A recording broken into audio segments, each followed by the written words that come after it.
So hi, ಎಲ್ರಿಗೂ ನಮಸ್ಕಾರ. So ಇವತ್ತು ನಾನು ಕರೆಂಟ್ ಅಫೇರ್ಸ್ನ ವಿಡಿಯೋ ಮಾಡ್ತಾ ಇದ್ದೀನಿ. ಇನ್ಮೇಲೆ ಎವ್ರಿ ಡೇ ಅವತ್ತಿನ ಕರೆಂಟ್ ಅಫೇರ್ಸ್ನ ನಾನು ಕವರ್ ಮಾಡ್ತೀನಿ. ಎವ್ರಿ ಸಂಜೆ ನಾನು ಕರೆಂಟ್ ಅಫೇರ್ಸ್ನ ಪೋಸ್ಟ್ ಮಾಡ್ತೀನಿ. ಸೊ ದಟ್ ಯಾರ್ಯಾರು ಹೊಸದಾಗಿ UPSC ಆಗಿರಲಿ ಅಥವಾ KPSC ಆಗಿರಲಿ ಯಾರ್ಯಾರು ಪ್ರಿಪೇರ್ ಆಗ್ತಾ ಇದ್ದೀರಾ, ಸೊ ಅಥವಾ ಯಾರ್ಯಾರು ಇನಿಷಿಯಲಿ ನಿಮ್ಮ ಜರ್ನಿನ ಈ ಥರ ಗೌರ್ಮೆಂಟ್ ಎಕ್ಸಾಮ್ಸ್ಗೆ ಯಾರ್ಯಾರು ಅವ್ರ ಜರ್ನಿನ ಸ್ಟಾರ್ಟ್ ಮಾಡ್ತಿದ್ದೀರಾ, ಯಾರಿಗೆ ಟೈಮ್ ಇರೋ, so please do visit my channel for everyday news paper analysis. ನಾನು ಇದನ್ನು both in English as well as ಇನ್ ಕನ್ನಡ ನಾನು ಕರೆಂಟ್ ಅಫೇರ್ಸ್ನ ಕವರ್ ಮಾಡ್ತಾ ಇದ್ದೀನಿ. ಸೊ ದಟ್ ಇಂಗ್ಲೀಷಲ್ಲೇ ಮಾಡ್ಬೋದಿತ್ತು, ಬಟ್ ಐ ಅಂಡರ್ಸ್ಟ್ಯಾಂಡ್ ಕನ್ನಡ ಮೀಡಿಯಮಲ್ಲಿ ಓದಿರೋರಿಗೆ ಇನ್ನೂ ಚೆನ್ನಾಗಿ, ಅಥವಾ ಇಂಗ್ಲೀಷ್ ಮೀಡಿಯಮಲ್ಲಿ ಓದಿರೋರ್ಗೂ ಅಷ್ಟೇ ಸಡನ್ನಾಗಿ ಹಿಂದೂ ನ್ಯೂಸ್ ಪೇಪರ್ ಆಗಲಿ ಅಥವಾ ಇಂಡಿಯನ್ ಎಕ್ಸ್ಪ್ರೆಸ್ ಆಗಲಿ ಓದಿದ್ರೆ ಅರ್ಥ ಆಗೋದಿಲ್ಲ. ಸೊ ನಿಮಗೆ ಬೆಟರ್ ಅಂಡರ್ಸ್ಟ್ಯಾಂಡಿಂಗ್ ಆಗಲಿ, ಅಥವಾ ನಿಮ್ಗೆ ತುಂಬ ಜನಕ್ಕೆ ಟೈಮ್ ಇರುತ್ತೆ, ಎಷ್ಟೊಂದು ಜನ ವರ್ಕ್ ಮಾಡಿ ಓದ್ತಿರ್ತೀರ, ಅಥವಾ ಅವ್ರದ್ದೇ ಆದ ಪ್ಲ್ಯಾನ್ಸ್ ಇರುತ್ತೆ. ನ್ಯೂಸ್ ಪೇಪರ್ನ ಒಂದಿನ ಇನಿಷಿಯಲಿ ಓದೋದಕ್ಕೆ ಸಮ್ಟೈಮ್ಸ್ 2 to 3 hours ಆದರೂ ತಗೊಳುತ್ತೆ. ಸೊ ನಿಮ್ಮ ಲೈಕ್ ಟೈಮ್ ವೇಸ್ಟ್ ಆಗಬಾರ್ದು ಅನ್ನೋ ರೀತಿಲಿ ಇದು ನನ್ನ ಕಡೆಯಿಂದ ಒಂದು ಸರ್ವಿಸ್ ಆಗಿಯೂ ಕೂಡ ನಾನು ನ್ಯೂಸ್ ಪೇಪರ್ ಅನಾಲಿಸಿಸ್ ಮಾಡ್ತಿದ್ದೀನಿ. So that within 30 sometimes 40 minutes ಒಳಗಡೆ ನಾನು ಕರೆಂಟ್ ಅಫೇರ್ಸ್ನ ಕವರ್ ಮಾಡ್ತಾ ಇದ್ದೀನಿ. Please do subscribe my channel. And ಇದನ್ನು ನಾನು ದುಡ್ಡಿಗೋಸ್ಕರ ಆ್ಯಸ್ ಎ ಸರ್ವಿಸ್ ನಾನು ಮಾಡ್ತಾ ಇದ್ದೀನಿ. Do support my channel. So ಇವಾಗ without wasting time let's get started. So ಇವತ್ತು ನಾವು ಯಾವುದ್ರ ಬಗ್ಗೆ ಓದ್ತಾ ಇದ್ದೀವಿ ಅಂತ ಅಂದರೆ, ಹಿಂದೂ ನ್ಯೂಸ್ ಪೇಪರಲ್ಲಿ ಯೂಶ್ವಲಿ ನಾನು ಮೇನ್ಸ್ ಪರ್ಸ್ಪೆಕ್ಟಿವಲ್ಲಿ ನಾನು ಅನಾಲಿಸಿಸ್ ಮಾಡ್ತಾ ಇದ್ದೀನಿ. ಸೊ ದ್ಯಾಟ್ ನೀವು ನೋಡಿರ್ಬೋದು, ಯಾವುದೇ ರೀತಿ ಮೇನ್ಸ್ ಕ್ವೆಶನ್ ಪೇಪರ್ ನೋಡಿ ಅಲ್ಲಿ ಸ್ಟ್ಯಾಟಿಕ್ ಜೊತೆ ಕರೆಂಟ್ ಅಫೇರ್ಸ್ನ ಕೂಡ ಅವರು ಜಂಬಲ್ ಮಾಡಿರ್ತಾರೆ. ಲೈಕ್ ಫಾರ್ ಎಕ್ಸಾಂಪಲ್ ಅರ್ಥಕ್ವೇಕ್ನ ಬಗ್ಗೆ ಕೇಳ್ತಾ ಇದ್ದರೆ ಅವರು ಅರ್ಥಕ್ವೇಕ್ ಇನ್ ಜಪಾನ್ ಜೊತೆ ಲೈಕ್ ಕರೆಂಟ್ ಅಫೇರ್ಸ್ ಜೊತೆ ಅವರು ಲಿಂಕ್ ಮಾಡಿರ್ತಾರೆ. ಸೊ ಆ ಪರ್ಸ್ಪೆಕ್ಟಿವಲ್ಲಿ ನಾನು ಕರೆಂಟ್ ಅಫೇರ್ಸ್ನ ನಾನು ಅನಾಲಿಸಿಸ್ ಮಾಡ್ತಾ ಹೋಗ್ತೀನಿ. ಸೊ ನೋಟ್ ಮಾಡ್ಕೊಳ್ಳಿ. ನೀವು ತುಂಬಾ like for example like initially ನೀವು ಅನಾಲಿಸಿಸ್ನ ಕೇಳೋದನ್ನು ಸ್ಟಾರ್ಟ್ ಮಾಡಿ, ಸೊ ದಟ್ ನಿಮಗೆ ಟಾಪಿಕಲ್ಲಿ ಕ್ಲಾರಿಟಿ ಸಿಗುತ್ತೆ. ಹಾಗೆ ಟಾಪಿಕಲ್ಲಿ ನಿಮಗೆ ಕ್ಲಾರಿಟಿ ಸಿಕ್ಕಿದ ಮೇಲೆ ಆಮೇಲೆ ನೀವು ಹೋಗ್ತಾ ನ್ಯೂಸ್ ಪೇಪರ್ನ ಓದಿದ್ರೆ ನಿಮಗೆ ಸಡನ್ನಾಗಿ ಅರ್ಥ ಆಗೋಕ್ಕೆ ಸ್ಟಾರ್ಟ್ ಆಗುತ್ತೆ. ಬಟ್ ನಾನಿಲ್ಲಿ ನಿಮಗೆ ಯಾವುದೇ ರೀತಿ ಜಾಸ್ತಿ ಬರ್ಡನ್ ಆಗಬಾರ್ದು ಅನ್ನೋ ಪರ್ಸ್ಪೆಕ್ಟಿವಿಂದ ನಾನೇ ಅನಾಲಿಸಿಸ್ ಮಾಡ್ತಾ ಇದ್ದೀನಿ. ಸೊ ದ್ಯಾಟ್ ನಿಮಗೆ current affairs along with static ಜೊತೆ ಹೇಗೆ ನೀವು ಲಿಂಕ್ ಮಾಡಿ ಓದೋದು ಅನ್ನೋದು ಕೂಡ ನಿಮಗೆ ಅರ್ಥ ಆಗುತ್ತೆ. So without delay let's get started. So ಇವತ್ತಿನ ನ್ಯೂಸ್ ಪೇಪರ್ ಓದಿದರೆ ಅಥವಾ ಜಸ್ಟ್ ಹೆಡ್ಲೈನ್ ಓದಿದರೆ ಗೊತ್ತಾಗುತ್ತೆ, ನ್ಯೂಕ್ಲಿಯರ್ ಬ್ಯಾಟ್ರಿ ಬಗ್ಗೆ ಒಂದು ನ್ಯೂಸ್ ಇದೆ. ಸೊ ನಾನು ಜಾಸ್ತಿ ಇಲ್ಲಿ ಬರೆಯೋದಕ್ಕೆ ಹೋಗಲ್ಲ, ಬಿಕಾಸ್ ಬರಿತಾ ಹೋದರೆ ತುಂಬಾ ಟೈಮ್ ವೇಸ್ಟ್ ಆಗುತ್ತೆ. So focus on my voice or tutor. ನಾನು ಯಾವ ಥರ ಲೆಕ್ಚರಿಂಗ್ ಮಾಡ್ತಾ ಇದ್ದೀನಿ ಅದ್ರ ಮೇಲೆ ನೀವು ಜಾಸ್ತಿ ಕಾನ್ಸಂಟ್ರೇಟ್ ಮಾಡಿ ಆದಷ್ಟು ನೋಟ್ ಮಾಡ್ಕೊಳ್ಳಿ. ಲೈಕ್ ತುಂಬ ಜಾಸ್ತಿ ನೋಟ್ ಮಾಡ್ಕೋಬೇಡಿ, ಮೇನ್ ಆಗಿರೋದನ್ನ ಸಣ್ಣದಾಗಿ ನೋಟ್ ಮಾಡ್ಕೊಳ್ಳಿ. ಸೊ ಮೊದಲನೇದಾಗಿ ನ್ಯೂಕ್ಲಿಯರ್ ಬ್ಯಾಟ್ರಿ ಬಗ್ಗೆ ಓದೋಣ. ಸೊ ನಮಗೆ ಗೊತ್ತು, ಇಟ್ಸ್ ಅ ನ್ಯೂಕ್ಲಿಯರ್ ಬ್ಯಾಟ್ರಿ ಅನ್ನೋದು it's a very significant technology that has been achieved by the Chinese company. ಒಂದು ಚೈನೀಸ್ ಕಂಪನಿ ಇದೆ ಬೇಜಿಂಗಲ್ಲಿ, beta volt new energy technology ಅಂತ. ಸೊ ಅದನ್ನ BV100 ಅಂತ ಕೂಡ ಕರೀತಾರೆ.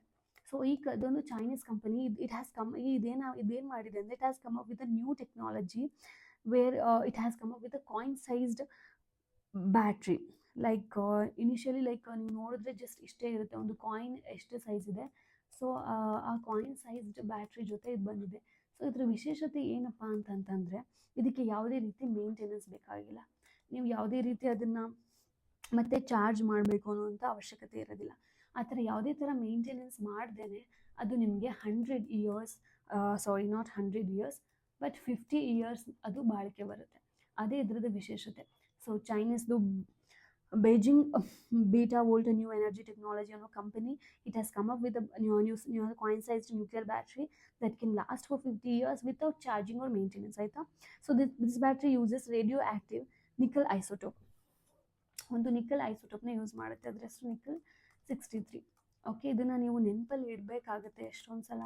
Which is the isotope that is used in the battery ಅಂತ ಕೇಳಿದ್ರೆ, that is this isotope, that is nickel 63 ಅಂತ. ಓಕೆ, ಮರಿಬೇಡಿ, nickel 63, please do note it. And is based on the beta voltaic technology. So ಯಾವ ಟೆಕ್ನಾಲಜಿನ use ಮಾಡಿದ್ದಾರೆ ಅಂದರೆ, it is based on beta voltaic. Okay, don't forget this name. And ನಾನು ತುಂಬ ಇಂಪಾರ್ಟೆಂಟ್ನ ಇಲ್ಲಿ ಬರೀತೀನಿ ಅಥವಾ ಮೆನ್ಷನ್ ಮಾಡ್ತೀನಿ. Please do make sure that ಅದನ್ನು ತುಂಬ ಶಾರ್ಟಾಗಿ ನೀವು ನಿಮ್ಮ ನೋಟ್ಸಲ್ಲಿ ನೋಟ್ ಡೌನ್ ಮಾಡ್ಕೊಳ್ಳಿ ಅಷ್ಟೇ. ಓಕೆ, ಸೊ ಇದೇನಿದು ಬೀಟಾ ವೋಲ್ಟಾಯಿಕ್ ಟೆಕ್ನಾಲಜಿ, ಇದು ಟೆಕ್ನಾಲಜಿ ಬಗ್ಗೆ ನೀವು ತಿಳ್ಕೊಬೇಕು. ಬಿಕಾಸ್ ಪ್ರಿಲಿಮ್ಸಲ್ಲಿ ಆಗಿರ್ಬೋದು ಅಥವಾ ಎಲ್ಲಾದರೂ ನೀವು ಕರೆಂಟ್ ಅಫೇರ್ಸ್ ಬೇಸ್ಡ್ ಬೇರೆ ಕರ್ನಾಟಕ ಎಕ್ಸಾಮ್ಸ್ ಬರೀತಿದ್ರೆ ಅಲ್ಲಿ ಕೇಳ್ತಾರೆ beta voltaic technology is related to what and ಅದ್ರದ್ದು ಅಪ್ಲಿಕೇಶನ್ಸ್ ಆದರೂ ನೀವು ಕೇಳ್ಬೋದು. So you should be aware of beta voltaic technology. ಏನಿದು ಬೀಟಾ ವೋಲ್ಟಾಯಿಕ್ ಟೆಕ್ನಾಲಜಿ ಅಂತಂದರೆ, ಸೊ ಬೀಟಾ ವೋಲ್ಟಾಯಿಕ್ ಟೆಕ್ನಾಲಜಿ ಅಂತಂದರೆ ಈ beta voltaic batteries generate electricity from beta particles emitted during the radioactive decay of specific isotope. ಅಂತಂದರೆ ಕೆಲವೊಂದು isotopes ಇರುತ್ತೆ ಆಯಿತಾ.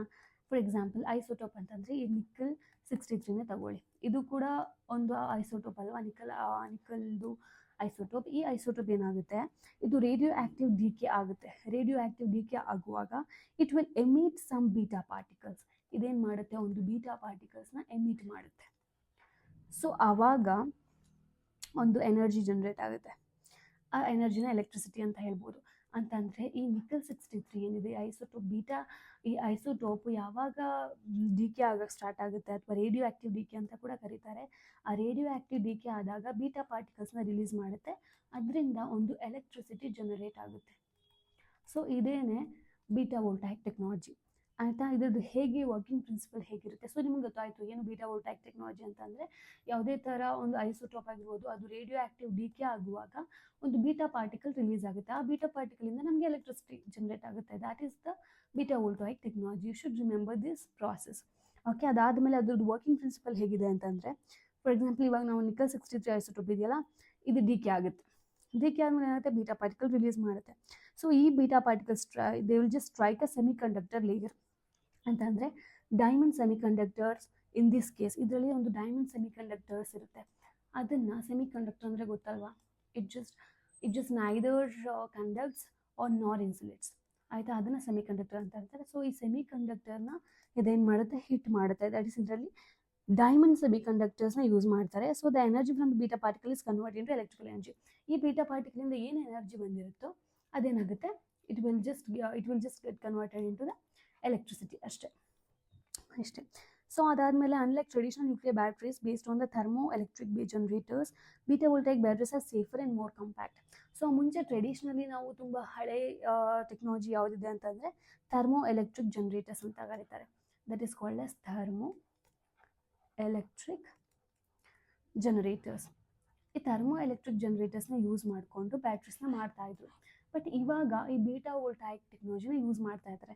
So beta voltaic technology ಯಾಕೆ ತುಂಬ ಸೇಫರ್ ಅಂತಂದರೆ, it's a new technology which doesn't use heat. Thermoelectric ಜನರೇಟರ್ಸಲ್ಲಿ ತುಂಬ ಹೀಟ್ನ ಯೂಸ್ ಮಾಡ್ಕೋತಿತ್ತು ಮತ್ತು ಅದರಿಂದ ಬಟ್ ಬೀಟಾ ವೋಲ್ಟಾಯಿಕ್ ಟೆಕ್ನಾಲಜಿ ಹೀಟ್ನ ಯೂಸ್ ಮಾಡ್ಕೊಳ್ಳಲ್ಲ ಮತ್ತು ಇದು ತುಂಬ ಕಾಂಪ್ಯಾಕ್ಟ್ ಆಗಿದೆ ಆ್ಯಂಡ್ ಸೇಫರ್ ಆಲ್ಸೋ. ಅದರಿಂದ ಈ ಬೀಟಾ ವೋಲ್ಟಾಯಿಕ್ ಟೆಕ್ನಾಲಜಿ ತುಂಬ ನ್ಯೂಸಲ್ಲಿದೆ. So you should be aware of this. ಅದಾದಮೇಲೆ what are the key features. So let's just learn about what are the key features. Key features of BV100. BV100 nuclear battery. Okay, BV ಅಂತಂದರೆ beta voltaic ಅಂತ. Just remember this name, BV100 ಅಂತಂದರೆ beta voltaic nuclear ಬ್ಯಾಟ್ರೀಸ್ದು ಏನೇನು features ಇದೆ ನೋಡೋಣ. That is size ಬಂದು coin size. ನಾನು already ಹೇಳಿದಾಗೆ coin size ಅಂತಂದರೆ ವೆರಿ ಸ್ಮಾಲ್ ಸ್ಪೇಸ್ನ ಇದು ಆಕ್ಯುಪೈ ಮಾಡ್ಕೊಳ್ಳುತ್ತೆ. ಮತ್ತು ಲೈಫ್ ಸ್ಪ್ಯಾನ್ ಹೇಗಿದೆ ಅಂತಂದರೆ ಅದನ್ನ ನೀವು ವಿತೌಟ್ ಚಾರ್ಜ್ ಮಾಡ್ದೇನೆ ಅಥವಾ ಯಾವುದೇ ರೀತಿ ಮೇಂಟೆನೆನ್ಸ್ ಮಾಡ್ದೇನೆ ಅದು 50 years ಬಾಳಿಕೆ ಬರುತ್ತೆ ಅಂತ ಹೇಳ್ತಾ ಇದ್ದಾರೆ. ಮತ್ತು ಮೆಟೀರಿಯಲ್ ಇದರಲ್ಲಿ ನಿಕ್ಕಲ್ 63 ಅನ್ನೋ ಐಸೋಟೋಪ್ನ ಯೂಸ್ ಮಾಡಿದ್ದಾರೆ, which actually just decays into a stable copper ಆಗಿ ಇದಾಗುತ್ತೆ. ಸೊ ನಿಕ್ಕಲ್ 63 ಅನ್ನೋ ಐಸೋಟೋಪ್ನ ಯೂಸ್ ಮಾಡಿದ್ದಾರೆ. ಸೊ ಅದು ಲೇಟರ್ ಏನಾಗುತ್ತೆ, ಇದು ಡಿಕೇಸ್ ಇಂಟು ಕಾಪರ್ ಆಗಿ ಡಿಕೆ ಆಗಿಬಿಡುತ್ತೆ. ಸೊ ನಿಮ್ಗೆ ಯಾವುದೇ ರೀತಿ ಪೊಲ್ಯೂಷನ್ನು ಆಗಲ್ಲ, ಯಾವುದೇ ರೀತಿ ತೊಂದರೆನೂ ಆಗಲ್ಲ. ಮತ್ತು ಟೆಕ್ನಾಲಜಿ ಇದರಲ್ಲಿ diamond semiconductor, that is 4th generation ಅದನ್ನು ಯೂಸ್ ಮಾಡಿದ್ದಾರೆ. Energy density like more than 1000 ternary lithium ಬ್ಯಾಟ್ರೀಸ್ನ ಯೂಸ್ ಮಾಡಿದ್ದಾರೆ. ಮತ್ತು ಟೆಂಪ್ರೇಚರ್ ಟಾಲರೆನ್ಸ್, ಇದು ಎಷ್ಟು ಟೆಂಪ್ರೇಚರ್ನ ಟಾಲರೇಟ್ ಮಾಡುತ್ತೆ ಅಂದರೆ ಈ battery -60 degrees Celsius to +120 degrees Celsius. It's literally so high, like it has got a good temperature tolerance. So ಅದಾದಮೇಲೆ ಸೇಫ್ಟಿ ಅಂತಂದರೆ ಯಾವುದೇ ಥರ ರಿಸ್ಕ್ ಆಫ್ ಫೈರ್ ಇರೋಲ್ಲ. There is no risk of fire and ಅವ್ರ explosion ಥರ ಯಾವುದೇ ರೀತಿ explosion ಯಾವುದೂ ಆಗೋದಿಲ್ಲ. ಮತ್ತು decays to non toxic copper. ಮತ್ತು ಈಗ ಕಾಪರ್ ನಾನು ಹೇಳಿದೆ ಕೊನೆಯಲ್ಲಿ ನಮಗೆ ಇದು ಸ್ಟೇಬಲ್ ಕಾಪರ್ ಆಗಿ ಅದು ಡಿಕೆ ಆಗುತ್ತೆ ಅಂತ. ಇದು ಕೂಡ ಸ್ಟೇಬಲ್ ಆಗಿರುತ್ತೆ, ಯಾವುದೇ ರೀತಿ ಟಾಕ್ಸಿಕ್ ಇರೋದಿಲ್ಲ, ಹಾಗೆ ಯಾವುದೇ ಥರ ಎಕ್ಸ್ಪ್ಲೋಷನ್ ಆಗೋದಿಲ್ಲ, ಫೈರ್ ಆಗೋದು ಆ ಥರ ಏನೂ ಇರೋದಿಲ್ಲ. ಮತ್ತು ಸ್ಕೇಲೆಬಿಲಿಟಿ ಯಾವುದಪ್ಪ ಅಂದರೆ multiple cells can be combined for higher energy output. ಮತ್ತು future model 1 watt version plant suitable for drones and electronics. ಮತ್ತು ಇದನ್ನು ನಾವು ಅಪ್ಲಿಕೇಶನ್ ಆಗಿ ಯಾವುದ್ರಲ್ಲಿ ಯೂಸ್ ಮಾಡ್ಬೋದು ಅಂದರೆ ಡ್ರೋನ್ಸ್ ಆಗಿರ್ಬೋದು ಅಥವಾ ಎಲೆಕ್ಟ್ರಾನಿಕ್ ಕಾಂಪೌಂಡ್ಸಲ್ಲಿ ನಾವು ಯೂಸ್ ಮಾಡ್ಬೋದು. ಇದೆಲ್ಲ ಅದ್ರದ್ದು ಫೀಚರ್ಸ್. ಸೊ ಇದು ಯಾವ್ದು very important features. And let's move on to the applications. ಇದ್ರದ್ದು ಏನೇನು ಅಪ್ಲಿಕೇಶನ್ಸ್ ಇದೆ ಅಂತಲೂ ಕೂಡ ಲೆಟ್ಸ್ ಸಿ. ಸೊ ಮೊದಲನೇದಾಗಿ ಮೆಡಿಕಲ್ ಸೆಕ್ಟರಲ್ಲಿ ಏನೇನು ಯೂಸ್ ಮಾಡ್ತಾರೆ. ಮೆಡಿಕಲ್ ಸೆಕ್ಟರಲ್ಲಿ ಅಂತಂದರೆ ಇದನ್ನ ಪೇಸ್ ಮೇಕರ್ಸ್ನ ಆಗಿ ನಾವು ಯೂಸ್ ಮಾಡ್ಬೋದು, ಈ ಬ್ಯಾಟ್ರೀಸ್ನ. ಫಾರ್ ಎಕ್ಸಾಂಪಲ್ ನಿಮ್ಗೆ ಗೊತ್ತು, ಹಾರ್ಟ್ ಪೇಷಂಟ್ಸ್ಗೆ ಪೇಸ್ ಮೇಕರ್ಸ್ ಅಂತ ಹಾಕ್ತಾರೆ. ಸೊ ಅದರಲ್ಲಿ ಬ್ಯಾಟ್ರೀಸ್ ಬೇಕಾಗುತ್ತೆ, ಲೈಕ್ ಆರ್ಟಿಫಿಷಿಯಲ್ ಹಾರ್ಟ್ಸ್ಗಾಗಿರ್ಬೋದು ಅಥವಾ ಇಂಪ್ಲಾಂಟ್ಸ್ ಆಗಿರ್ಬೋದು. Like it's becomes as it acts as a lasting power source ಆಗಿ ಇದು ಆ್ಯಕ್ಟ್ ಮಾಡುತ್ತೆ. ಸೊ ಮೆಡಿಕಲ್ ಸೆಕ್ಟರ್ಸಲ್ಲಿ ನಾವು ಯೂಸ್ ಮಾಡ್ಬೋದು ಈ ಥರ ಬೀಟಾ ವೋಲ್ಟಾಯಿಕ್ ಟೆಕ್ನಾಲಜಿನ ಅಥವಾ ಬ್ಯಾಟ್ರೀಸ್ನ. ಮತ್ತು ಡಿಫೆನ್ಸ್ ಮತ್ತು ಏರೋಸ್ಪೇಸಲ್ಲೂ ಕೂಡ ನಾವು ಯೂಸ್ ಮಾಡ್ಬೋದು. ಹೇಗಪ್ಪ ಅಂತಂದರೆ ಲೈಕ್ ಸ್ಯಾಟಲೈಟ್ಸ್ ಆಗಿರ್ಬೋದು ಅಥವಾ ಯಾವುದೇ ರೀತಿಯ ಸ್ಪೇಸ್ ಪ್ರಾಪ್ಸಲ್ಲಿ ಅಥವಾ UAVs ಅಥವಾ ಹೈ ಆಲ್ಟಿಟ್ಯೂಡ್ ಡ್ರೋನ್ಸ್ ಎಲ್ಲ ಆಗಿರ್ಬೋದು. ಎಲ್ಲೆಲ್ಲಿ ನಮಗೆ ನಾನ್ ರೀಚಾರ್ಜಬಲ್ ಪವರ್ ಸೋರ್ಸ್ ಇದೆ, ಎಲ್ಲಿ ನಾವು ರೀಚಾರ್ಜ್ ಮಾಡೋ ಅವಶ್ಯಕತೆ ಇರಲ್ಲ ಅಥವಾ ಏನಂತಾರೆ ರೀಚಾರ್ಜ್ ಮಾಡೋವಂಥ ಫೆಸಿಲಿಟೀಸ್ ಇರಲ್ಲ, ಅಲ್ಲೆಲ್ಲ ಕೂಡ ನಾವು ಡಿಫೆನ್ಸ್ ಸೆಕ್ಟರ್ಸಲ್ಲಿ ಯೂಸ್ ಮಾಡ್ಕೋಬೋದು. ಅದಾದ ನಂತರ ಕನ್ಸ್ಯೂಮರ್ ಎಲೆಕ್ಟ್ರಾನಿಕ್ಸ್ ಅಂತಂದರೆ ಪೊಟೆನ್ಷಿಯಲ್ ಫಾರ್ ಸ್ಮಾರ್ಟ್ ಫೋನ್ಸ್. ಈಗ ಎಲೆಕ್ಟ್ರಾನಿಕ್ಸ್ ಅಂತ ಅಂದರೆ ಇವಾಗ ನಾವು ನೋಡ್ಬೋದು ಸ್ಮಾರ್ಟ್ ಫೋನ್ಸ್ ಎಷ್ಟು ಬೂಮಿಂಗ್ ಆಗ್ತಾ ಇದೆ ಅಂತ. ಸೊ ಅದರಲ್ಲೂ ಕೂಡ ನಾವು ಸ್ಮಾರ್ಟ್ ಫೋನ್ಸ್ಗಳಾಗಿರ್ಬೋದು, ವೇರಿಯಬಲ್ಸ್ ಆಗಿರ್ಬೋದು ಅಥವಾ GPS ಟ್ರ್ಯಾಕರ್ಸ್ಗಳಲ್ಲಾಗಿರ್ಬೋದು, ಅದರಲ್ಲೆಲ್ಲ ಈ ಬ್ಯಾಟ್ರೀಸ್ನ ನಾವು ಯೂಸ್ ಮಾಡ್ಬೋದು. ಮತ್ತು ಮೈಕ್ರೋ ಎಲೆಕ್ಟ್ರಾನಿಕ್ಸ್ ಅಂತ ಬರುತ್ತೆ. ನಿಮ್ಗೆ ಗೊತ್ತಾ ಮೈಕ್ರೋ ಎಲೆಕ್ಟ್ರಾನಿಕ್ಸ್ ಅಂತ ಅಂದರೆ like for example you have heard about micro robots ಆಗಿರ್ಬೋದು ಅಥವಾ ಸೆನ್ಸರ್ಸ್ ಇನ್ ರಿಮೋಟ್ ಲೊಕೇಶನ್ಸ್ ಆಗಿರ್ಬೋದು. ಅಲ್ಲೆಲ್ಲ ಕೂಡ ತುಂಬ ಇಂಪಾರ್ಟೆಂಟ್ ರೋಲ್ನ ಪ್ಲೇ ಮಾಡುತ್ತೆ. ಹಾಗೆ ಆರ್ಟಿಫಿಷಿಯಲ್ ಇಂಟೆಲಿಜೆನ್ಸ್ ಅಲ್ವಾ, ಅಲ್ಲಿ ಹೇಗೆ ಯೂಸ್ ಮಾಡ್ತಾರೆ ಅಂತಂದರೆ long duration unlimited power source as a power source ಆಗಿ, ಲೈಕ್ ಯಾವುದೇ ಥರ ಇಂಟ್ರಪ್ಷನ್ ಇಲ್ಲದೆ ನಾವು ಇದನ್ನ ಆರ್ಟಿಫಿಷಿಯಲ್ ಇಂಟೆಲಿಜೆನ್ಸಲ್ಲಿ ಕೂಡ ನಾವು ನೋಡ್ಬೋದು. ಸೊ ಇದಾದ ಮೇಲೆ what are its advantages over conventional batteries. What are its advantages? Conventional batteries ನಾವು ನೋಡಿದ್ವಿ, ಥರ್ಮೋ ಎಲೆಕ್ಟ್ರಾನಿಕ್ ಬ್ಯಾಟ್ರೀಸ್ ಅಂತ ವಿಚ್ ಯೂಸಸ್ ಹೀಟ್. ಬಟ್ ಇವಾಗ ಬೀಟಾ ವೋಲ್ಟಾಯಿಕ್ ಬ್ಯಾಟ್ರೀಸ್ ಬರೋದ್ರಿಂದ what are its advantages over the traditional or conventional batteries? That is very first is I have already said like extreme durability ಇದೆ. For example, like I've said 50 years life span ಇದೆ. So ಅಷ್ಟೊಂದು durability ನಮಗೆ ಇವಾಗ use ಮಾಡುವಂಥ traditional ಅಥವಾ conventional ಬ್ಯಾಟ್ರೀಸಲ್ಲಿ ನಮ್ಗೆ ಅಷ್ಟೊಂದು durability ಸಿಗೋಲ್ಲ. ಸೊ ಅದೊಂದು ಆ ಡ್ಯೂರಬಿಲಿಟಿಗೆ ನಾವು ಇದನ್ನೊಂದು ದೊಡ್ಡ ಅಡ್ವಾಂಟೇಜ್ ಅಂತ ಹೇಳ್ಬೋದು. Secondly and no maintenance. ನಮ್ಗೆ ಹೇಳಿದಾಗೆ ಅಥವಾ ಯಾವುದೇ ರೀತಿ ಮೇಂಟೆನೆನ್ಸ್ ಮಾಡೋದು ಬೇಕಾಗಿಲ್ಲ. So it's a zero need for recharging ಆಗಿರ್ಬೋದು. ಮತ್ತು environmental safety. Just have environmental safety ಅಂತಂದರೆ it converts into copper post decay unlike chemical batteries that require recycling. For example ನಾವು ಕೆಮಿಕಲ್ ಬ್ಯಾಟ್ರೀಸ್ನ ಯೂಸ್ ಮಾಡಿದಾಗ ಏನಾಗುತ್ತಪ್ಪ ಅಂತಂದರೆ ಅದು ಎನ್ವಿರಾನ್ಮೆಂಟ್ನ ಹಾರ್ಮ್ ಮಾಡುತ್ತೆ, ಯಾಕೆಂದರೆ ಅದು ಮತ್ತೆ ರಿಸೈಕ್ಲಿಂಗ್ ಮಾಡಬೇಕು ಅಥವಾ ಅದು ರೇಡಿಯೇಷನ್ಸ್ ಆಗುತ್ತೆ. ಬಟ್ ಇದರಲ್ಲಿ ಏನಾಗುತ್ತೆ, ಅದೊಂದು ಸ್ಟೇಬಲ್ ಕಾಪರ್ ಆಗಿ ಡಿಕೆ ಆದಮೇಲೆ ಒಂದು ಸ್ಟೇಬಲ್ ಕಾಪರ್ ಆಗಿ ಕನ್ವರ್ಟ್ ಆಗುತ್ತೆ. ಸೊ ಇದು ಯಾವುದೇ ರೀತಿ ಎನ್ವಿರಾನ್ಮೆಂಟ್ಗೆ ಪ್ರಾಬ್ಲಮ್ನ ಕಾಸ್ ಮಾಡೋದಿಲ್ಲ. So next high energy density, ತುಂಬ ಹೈ ಎನರ್ಜಿ ಡೆನ್ಸಿಟಿ ಇದೆ ಅದಕ್ಕೆ. ಮತ್ತು ಸ್ಟೇಬಲ್ ಪರ್ಫಾರ್ಮೆನ್ಸ್ ಅಂತಂದರೆ ಇದನ್ನ ಎಕ್ಸ್ಟ್ರೀಮ್ ಎನ್ವಿರಾನ್ಮೆಂಟ್ ಕಂಡೀಷನ್ಸಲ್ಲಿ ಕೂಡ ಅಲ್ಲಿ ನೋಡ್ತೀವಿ ನಾವು -60 ಡಿಗ್ರಿ ಟು +120 ಡಿಗ್ರಿ ಸೆಲ್ಸಿಯಸ್ ತನಕನೂ ಇದು ಸರ್ವೈವ್ ಆಗುತ್ತೆ ಅಂತಂದರೆ ಎಷ್ಟು ಎಕ್ಸ್ಟ್ರೀಮ್ ಎನ್ವಿರಾನ್ಮೆಂಟಲ್ ಕಂಡೀಷನ್ಸಲ್ಲೂ ಕೂಡ ಇದು ತುಂಬ ಸ್ಟೇಬಲ್ ಪರ್ಫಾರ್ಮೆನ್ಸ್ನ ತೋರಿಸುತ್ತೆ. ಸೊ ಅದ್ರದ್ದು these are the main advantages of beta voltaic batteries. Normal conventional batteries ಅಷ್ಟೊಂದು ಎಕ್ಸ್ಟ್ರೀಮ್ ಎನ್ವಿರಾನ್ಮೆಂಟ್ ಕಂಡೀಷನ್ಸಲ್ಲಿ ಸರ್ವೈವ್ ಆಗೋದಿಲ್ಲ. So these are its advantages. ಮತ್ತು ಹಾಗಾದರೆ ಇದ್ರದ್ದು ಚಾಲೆಂಜಸ್ ಏನಿದೆ ಅಥವಾ ಕನ್ಸರ್ನ್ಸ್ ಅಂತ ಹೇಳ್ತೀವಿ, ಏನಿರ್ಬೋದು ಇದ್ರದ್ದು ಕನ್ಸರ್ನ್ಸ್ ಅಂತ ಇದ್ದರೆ, ಒಂದು public safety and radio active material handling. ನಾವು ಆಲ್ರೆಡಿ ಹೇಳಿದಾಗೆ ಬೀಟಾ ವೋಲ್ಟಾಯಿಕ್ ಬ್ಯಾಟ್ರೀಸಲ್ಲಿ ನಾವು ಐಸೋಟೋಪ್ನ ಯೂಸ್ ಮಾಡ್ತೀವಿ. ಯಾವ ಐಸೋಟೋಪ್ ಯೂಸ್ ಮಾಡ್ತೀವಿ? ನಿಕಲ್ 63ನ ಯೂಸ್ ಮಾಡ್ತೀವಿ ಅಲ್ವಾ. ಸೊ ನಿಕಲ್ 63ನ ಯೂಸ್ ಮಾಡಿದಾಗ it's an radio isotope. So ಇದರಿಂದ ಪಬ್ಲಿಕ್ ಸೇಫ್ಟಿ ಅಥವಾ radio active material handling problem ಆಗ್ಬೋದು. ಅಂತಂದರೆ ಅಫ್ಕೋರ್ಸ್ ಡಿಸ್ಪೈಟ್ ಸೇಫ್ಟಿ ಕ್ಲೇಮ್ಸ್ ಮಾಡೋದ್ರಿಂದ ಅಥವಾ public concern regarding the use of radio active material in the consumer product. So ಇದನ್ನು every day consumer product ಆಗಿ use ಮಾಡೋದ್ರಿಂದ what if radio active material use ಮಾಡೋದ್ರಿಂದ ಏನಾದರೂ concerns ಆಗ್ಬೋದು, ರೇಡಿಯೋ ಆಕ್ಟಿವ್ ಅಥವಾ ಅದ್ರದ್ದೇನೋ release ಆಗ್ಬೋದು ರೇಡಿಯೋ ಆಕ್ಟಿವ್ ಮೆಟೀರಿಯಲ್ಸ್. ಸೊ ಅದೊಂದು concern ಇದೆ. ಮತ್ತು cost of production. So diamond semiconductor material and isotope refinement are expensive. ನಾನು ಹೇಳ್ದಂಗೆ ಇದರಲ್ಲಿ ಡೈಮಂಡ್ ಸೆಮಿಕಂಡಕ್ಟರ್ನ ಯೂಸ್ ಮಾಡ್ತಾರೆ. ಸೊ ಡೈಮಂಡ್ ಸೆಮಿಕಂಡಕ್ಟರ್ನ ಯೂಸ್ ಮಾಡೋದ್ರಿಂದ ಏನಾಗುತ್ತೆ, it becomes very expensive for the production. Okay, so ಅದರಿಂದ ಅದೊಂದು ಇದು ಮೇನ್ ಕನ್ಸರ್ನ್ ಆಗ್ಬೋದು, ಎಕ್ಸ್ಪೆನ್ಸಿವ್ ಆಗ್ಬೋದು. ಮತ್ತು international regulatory framework. Nuclear material usage is subject to IAEA guidelines, international nuclear safety laws. So ಇದ್ರದ್ದೊಂದು ಇಂಟರ್ನ್ಯಾಷನಲ್ ರೆಗ್ಯುಲೇಟರಿ ಫ್ರೇಮ್ವರ್ಕ್ ಅಂತ ಇರುತ್ತೆ. So ಅದ್ರ ಪ್ರಕಾರ ನಾವು ನ್ಯೂಕ್ಲಿಯರ್ ಮೆಟೀರಿಯಲ್ನ ನಾವು ಯೂಸ್ ಮಾಡೋದ್ರಿಂದ ಏನಾಗ್ಬೋದು, it is subjected to IAEA ಗೈಡ್ಲೈನ್ಸ್ಗೆ ಸಬ್ಜೆಕ್ಟ್ ಆಗುತ್ತೆ. ಅಂದರೆ ಒಂದು ಇಂಟರ್ನ್ಯಾಷನಲ್ ಗೈಡ್ಲೈನ್ಸ್ಗೆ ಸಬ್ಜೆಕ್ಟ್ ಆಗುತ್ತೆ. ಸೊ ನ್ಯೂಕ್ಲಿಯರ್ ಸೇಫ್ಟಿ ಲಾಸ್ನ ಇದು ನಾವು ಏನು ಮಾಡಬೇಕಾಗುತ್ತೆ, ಅದನ್ನು ನ್ಯೂಕ್ಲಿಯರ್ ಲಾಸ್ ಮತ್ತು ಗೈಡ್ಲೈನ್ಸ್ನ ನಾವು ಫಾಲೋ ಮಾಡಬೇಕಾಗುತ್ತೆ. That is important. And proliferation risk, potential misuse of radio active material for non civilian purposes ಅಂತಂದರೆ ಇನ್ನೂ ಪ್ರಾಲಿಫರೇಷನ್ ರಿಸ್ಕ್ ಕೂಡ ಇದ್ರ ಜೊತೆ ಅಸೋಸಿಯೇಟ್ ಆಗಿರುತ್ತೆ.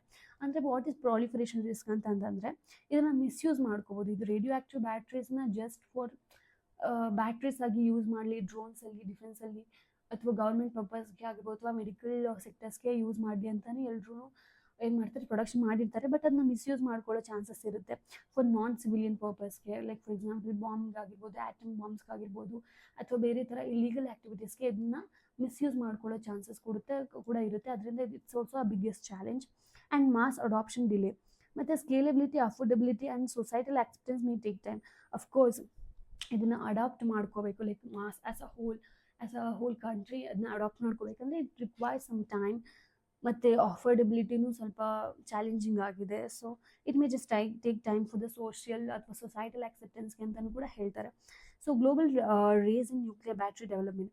ಸೊ ಇವಾಗ ಗ್ಲೋಬಲ್ ಯಾವ ಥರ ಇದೆ ಅಂತಂದರೆ, apart from beta volt, that is China, other players ಯಾರ್ಯಾರು ಇದನ್ನು ಈ ಥರ ಟೆಕ್ನಾಲಜೀಸ್ನ ಮಾಡ್ತಾ ಇದ್ದಾರೆ ಅಂದರೆ ಇವಾಗ ನಮಗೆ ಚೈನಾ, ಇವಾಗ ನಾವು ನೋಡಿದ್ವಿ ಬೀಟಾ ವೋಲ್ಟ್ ಅಂತ ಈ ಟೆಕ್ನಾಲಜಿನ ಯೂಸ್ ಮಾಡಿಕೊಂಡು ಒಂದು ಕಂಪನಿ ಚೈನಾದಲ್ಲಿ ಬೂಮ್ ಆಗ್ತಾ ಇದೆ ಅಂತ. Other than China we have USA City Labels ಅಂತ ಒಂದು ಕಂಪ್ನಿ ಇದೆ, ಸಿಟಿ ಲೇಬಲ್ಸ್ ಅಂತ. It actually using tritium based beta volt batteries. ಈ ಚೈನಾದವರು ನಿಕಲ್ 63 ಅನ್ನೋ ಐಸೋಟೋಪ್ನ ಯೂಸ್ ಮಾಡಿಕೊಂಡು ಬೀಟಾ ವೋಲ್ಟ್ ಬ್ಯಾಟ್ರೀಸ್ನ ಮಾಡ್ತಾ ಇದ್ದಾರೆ. USA tritium based tritium based ಬ್ಯಾಟ್ರೀಸ್ನ ಮಾಡ್ತಾ ಇದ್ದಾರೆ. ಹಾಗೆಯೇ ಕ್ರೋನೋಸ್ ಅಡ್ವಾನ್ಸ್ ಟೆಕ್ನಾಲಜೀಸ್, ಯಾಶಿಂಗ್ ಗ್ರೂಪ್ USA ಅವರು ಕೂಡ ಇದೇ ಥರ ಟೆಕ್ನಾಲಜಿನ ಯೂಸ್ ಮಾಡ್ಕೋತಾರೆ.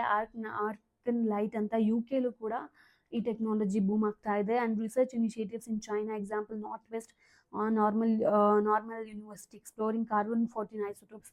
ಸೊ ಈ ಥರ ಎಷ್ಟೊಂದು ಲೈಕ್ ಈ ಥರ 3 ಕಂಟ್ರೀಸ್ ಆ್ಯಕ್ಚುಲಿ ತುಂಬ ಇನ್ವೆಸ್ಟಿಗೇಷನ್ಸ್, ರಿಸರ್ಚ್ ಆ್ಯಂಡ್ ಡೆವಲಪ್ಮೆಂಟ್ ಮಾಡ್ತಾ ಇದ್ದಾರೆ ಇನ್ ದಿಸ್ ಪರ್ಟಿಕ್ಯುಲರ್ ಫೀಲ್ಡ್ ಅಂತ ಹೇಳ್ಬೋದು. Okay, let's see what is India's perspective here. ಇಂಡಿಯಾದು ಪರ್ಸ್ಪೆಕ್ಟಿವ್ ಏನಿದೆ ಅದನ್ನು ನೋಡೋಣ. Of course though India is a nuclear capable country, nuclear battery research is still a nascent stages. Of course ನಮಗೆ nuclear capability ಇದೆ ನಮ್ಮ ಕಂಟ್ರೀಲಿ. But ಆದರೆ ನಾವು ಇಂಡಿಯಾ ಅಂತ ನೋಡಿದಾಗ, ನಾವು ಈ ಥರ ನ್ಯೂಕ್ಲಿಯರ್ ಟೆಕ್ನಾಲಜಿ ಎಲ್ಲ ನೋಡಿದಾಗ ನಮ್ಮ ಇಂಡಿಯಾ ಇನ್ನೂ ತುಂಬ ನ್ಯಾಸೆಂಟ್ ಸ್ಟೇಜಲ್ಲಿದೆ ಅಂತಂದರೆ ಇಟ್ಸ್ ರಿಯಲಿ ಇನ್ನೂ ಕೂಡ ಲೈಕ್ ವೆರಿ ಇನಿಷಿಯಲ್ ಸ್ಟೇಜಲ್ಲಿ ಇದೆ ಅಂತ ಹೇಳ್ಬೋದು. ಹಾಗೆ however with the growing energy needs and strategic applications, India can collaborate in research development in safe nuclear energy storage. Of course ನಾವು ಇವಾಗಿರುವಂಥ ಸ್ಟ್ರಾಟಜಿಕ್ ಅಪ್ಲಿಕೇಶನ್ಸ್ ಮಾಡೋದಾಗಿರ್ಬೋದು ಅಥವಾ ಸ್ಟ್ರಾಟಜಿಕ್ ಡೆವಲಪ್ಮೆಂಟಿಂದ ನಾವು ಕೊಲಾಬ್ರೇಟ್ ಮಾಡ್ಕೋಬೋದು. ಬೇರೆ ರೀತಿ ರಿಸರ್ಚ್ ಆಗಿರ್ಬೋದು, ಬೇರೆ ದೇಶದಲ್ಲಿ ನಡೀತಿರೋವಂಥ ರಿಸರ್ಚ್ ಜೊತೆ ನಾವು ಕೊಲಾಬ್ರೇಟ್ ಮಾಡಿಕೊಂಡು ಇದೇ ಥರ ಡೆವಲಪ್ಮೆಂಟ್ ಮಾಡಿ ಸೇಫ್ ನ್ಯೂಕ್ಲಿಯರ್ ಎನರ್ಜಿ ಸ್ಟೋರೇಜಸ್ನ ಮಾಡ್ಕೋಬೋದು. ಮತ್ತು we can also develop indigenous capabilities through DRDO ಆಗಿರ್ಬೋದು, ಡಿಫೆನ್ಸ್ ರಿಸರ್ಚ್ ಡೆವಲಪ್ಮೆಂಟ್ ಆರ್ಗನೈಸೇಷನ್ ಅಥವಾ ಇಂಡಿಯನ್ ಸೈನ್ಸ್ ರಿಸರ್ಚ್ ಆರ್ಗನೈಸೇಷನ್ ಆಗಿರ್ಬೋದು.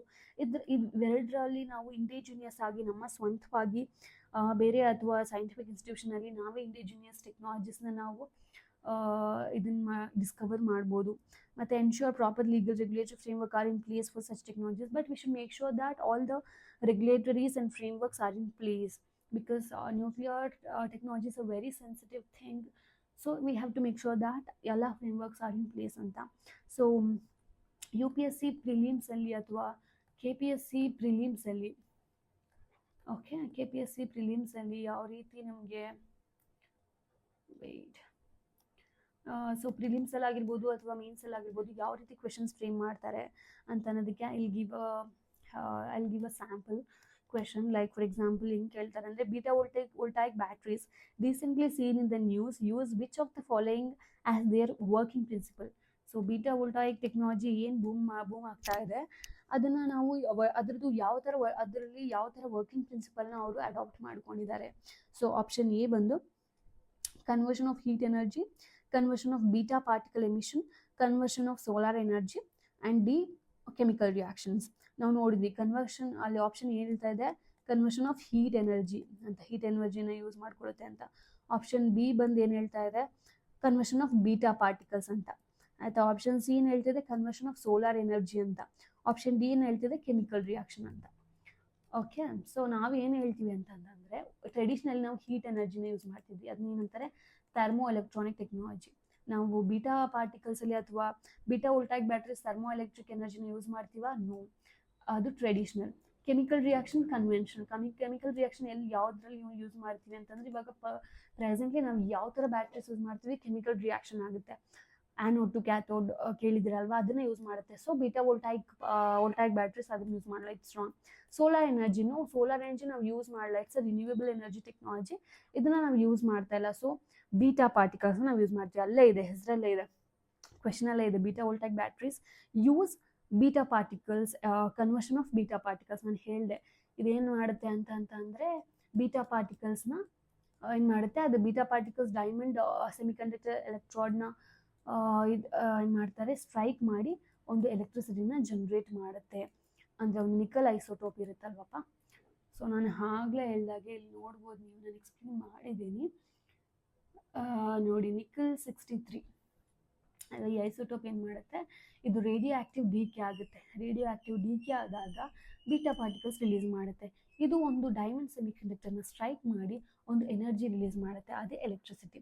ಈ ಬೀಟಾ ಪಾರ್ಟಿಕಲ್ ಒಂದು ಎನರ್ಜಿ ಯೂಸ್ ಮಾಡುತ್ತೆ, ಅದೇ ಎಲೆಕ್ಟ್ರಿಸಿಟಿ. ಅದನ್ನೇ ಬ್ಯಾಟ್ರೀಸಲ್ಲಿ ಇದೇ ಪ್ರಿನ್ಸಿಪಲ್ನ ನಾವು ಯೂಸ್ ಮಾಡ್ತೀವಿ. So we are done with this particular topic. ನಾವು both in mains perspective as well as in prelims perspective ನಾವು ನೋಡಿದ್ದೀವಿ. ಲೈಕ್ ಅದ್ರದ್ದು ಅಡ್ವಾಂಟೇಜಸ್ ಏನು, ಫೀಚರ್ಸ್ ಏನು, ವರ್ಕಿಂಗ್ ಪ್ರಿನ್ಸಿಪಲ್ ಏನು, ಅದ್ರದ್ದು ಕನ್ಸರ್ನ್ಸ್ ಏನು, ಅಡ್ವಾಂಟೇಜಸ್ ಏನು, ಮತ್ತು ಅದು ಇಂಟರ್ನ್ಯಾಷನಲಿ ಯಾವ ಸ್ಟೇಟಲ್ಲಿ ಇದೆ, ಎಲ್ಲೆಲ್ಲಿ ಯಾವ್ಯಾವ ದೇಶದಲ್ಲಿ ಯೂಸ್ ಮಾಡ್ತಾ ಇದೆ, ಮತ್ತು ಇಂಡಿಯನ್ ಪರ್ಸ್ಪೆಕ್ಟಿವ್ ಏನು, ಇದನ್ನೆಲ್ಲನೂ ಕೂಡ ಆ್ಯಸ್ ಅ ಲೈಕ್ ಕಂಪ್ಲೀಟ್ ಒಂದು ಆನ್ಸರ್ ರೈಟಿಂಗಲ್ಲಿ ನೀವು ಯಾವ ಥರ ಬರಿಬೋದು ಅಷ್ಟನ್ನು ಕೂಡ ನಾನು ಕವರ್ ಮಾಡಿದ್ದೀನಿ. So let's without getting delay ನಾವು ನೆಕ್ಸ್ಟ್ ಟಾಪಿಕ್ಗೆ will just move. Okay, so ನಮ್ಮ ನೆಕ್ಸ್ಟ್ ಟಾಪಿಕ್ ಬಂದು ಏನಪ್ಪ ಅಂದರೆ, let's take another colour. Next topic ಬಂದು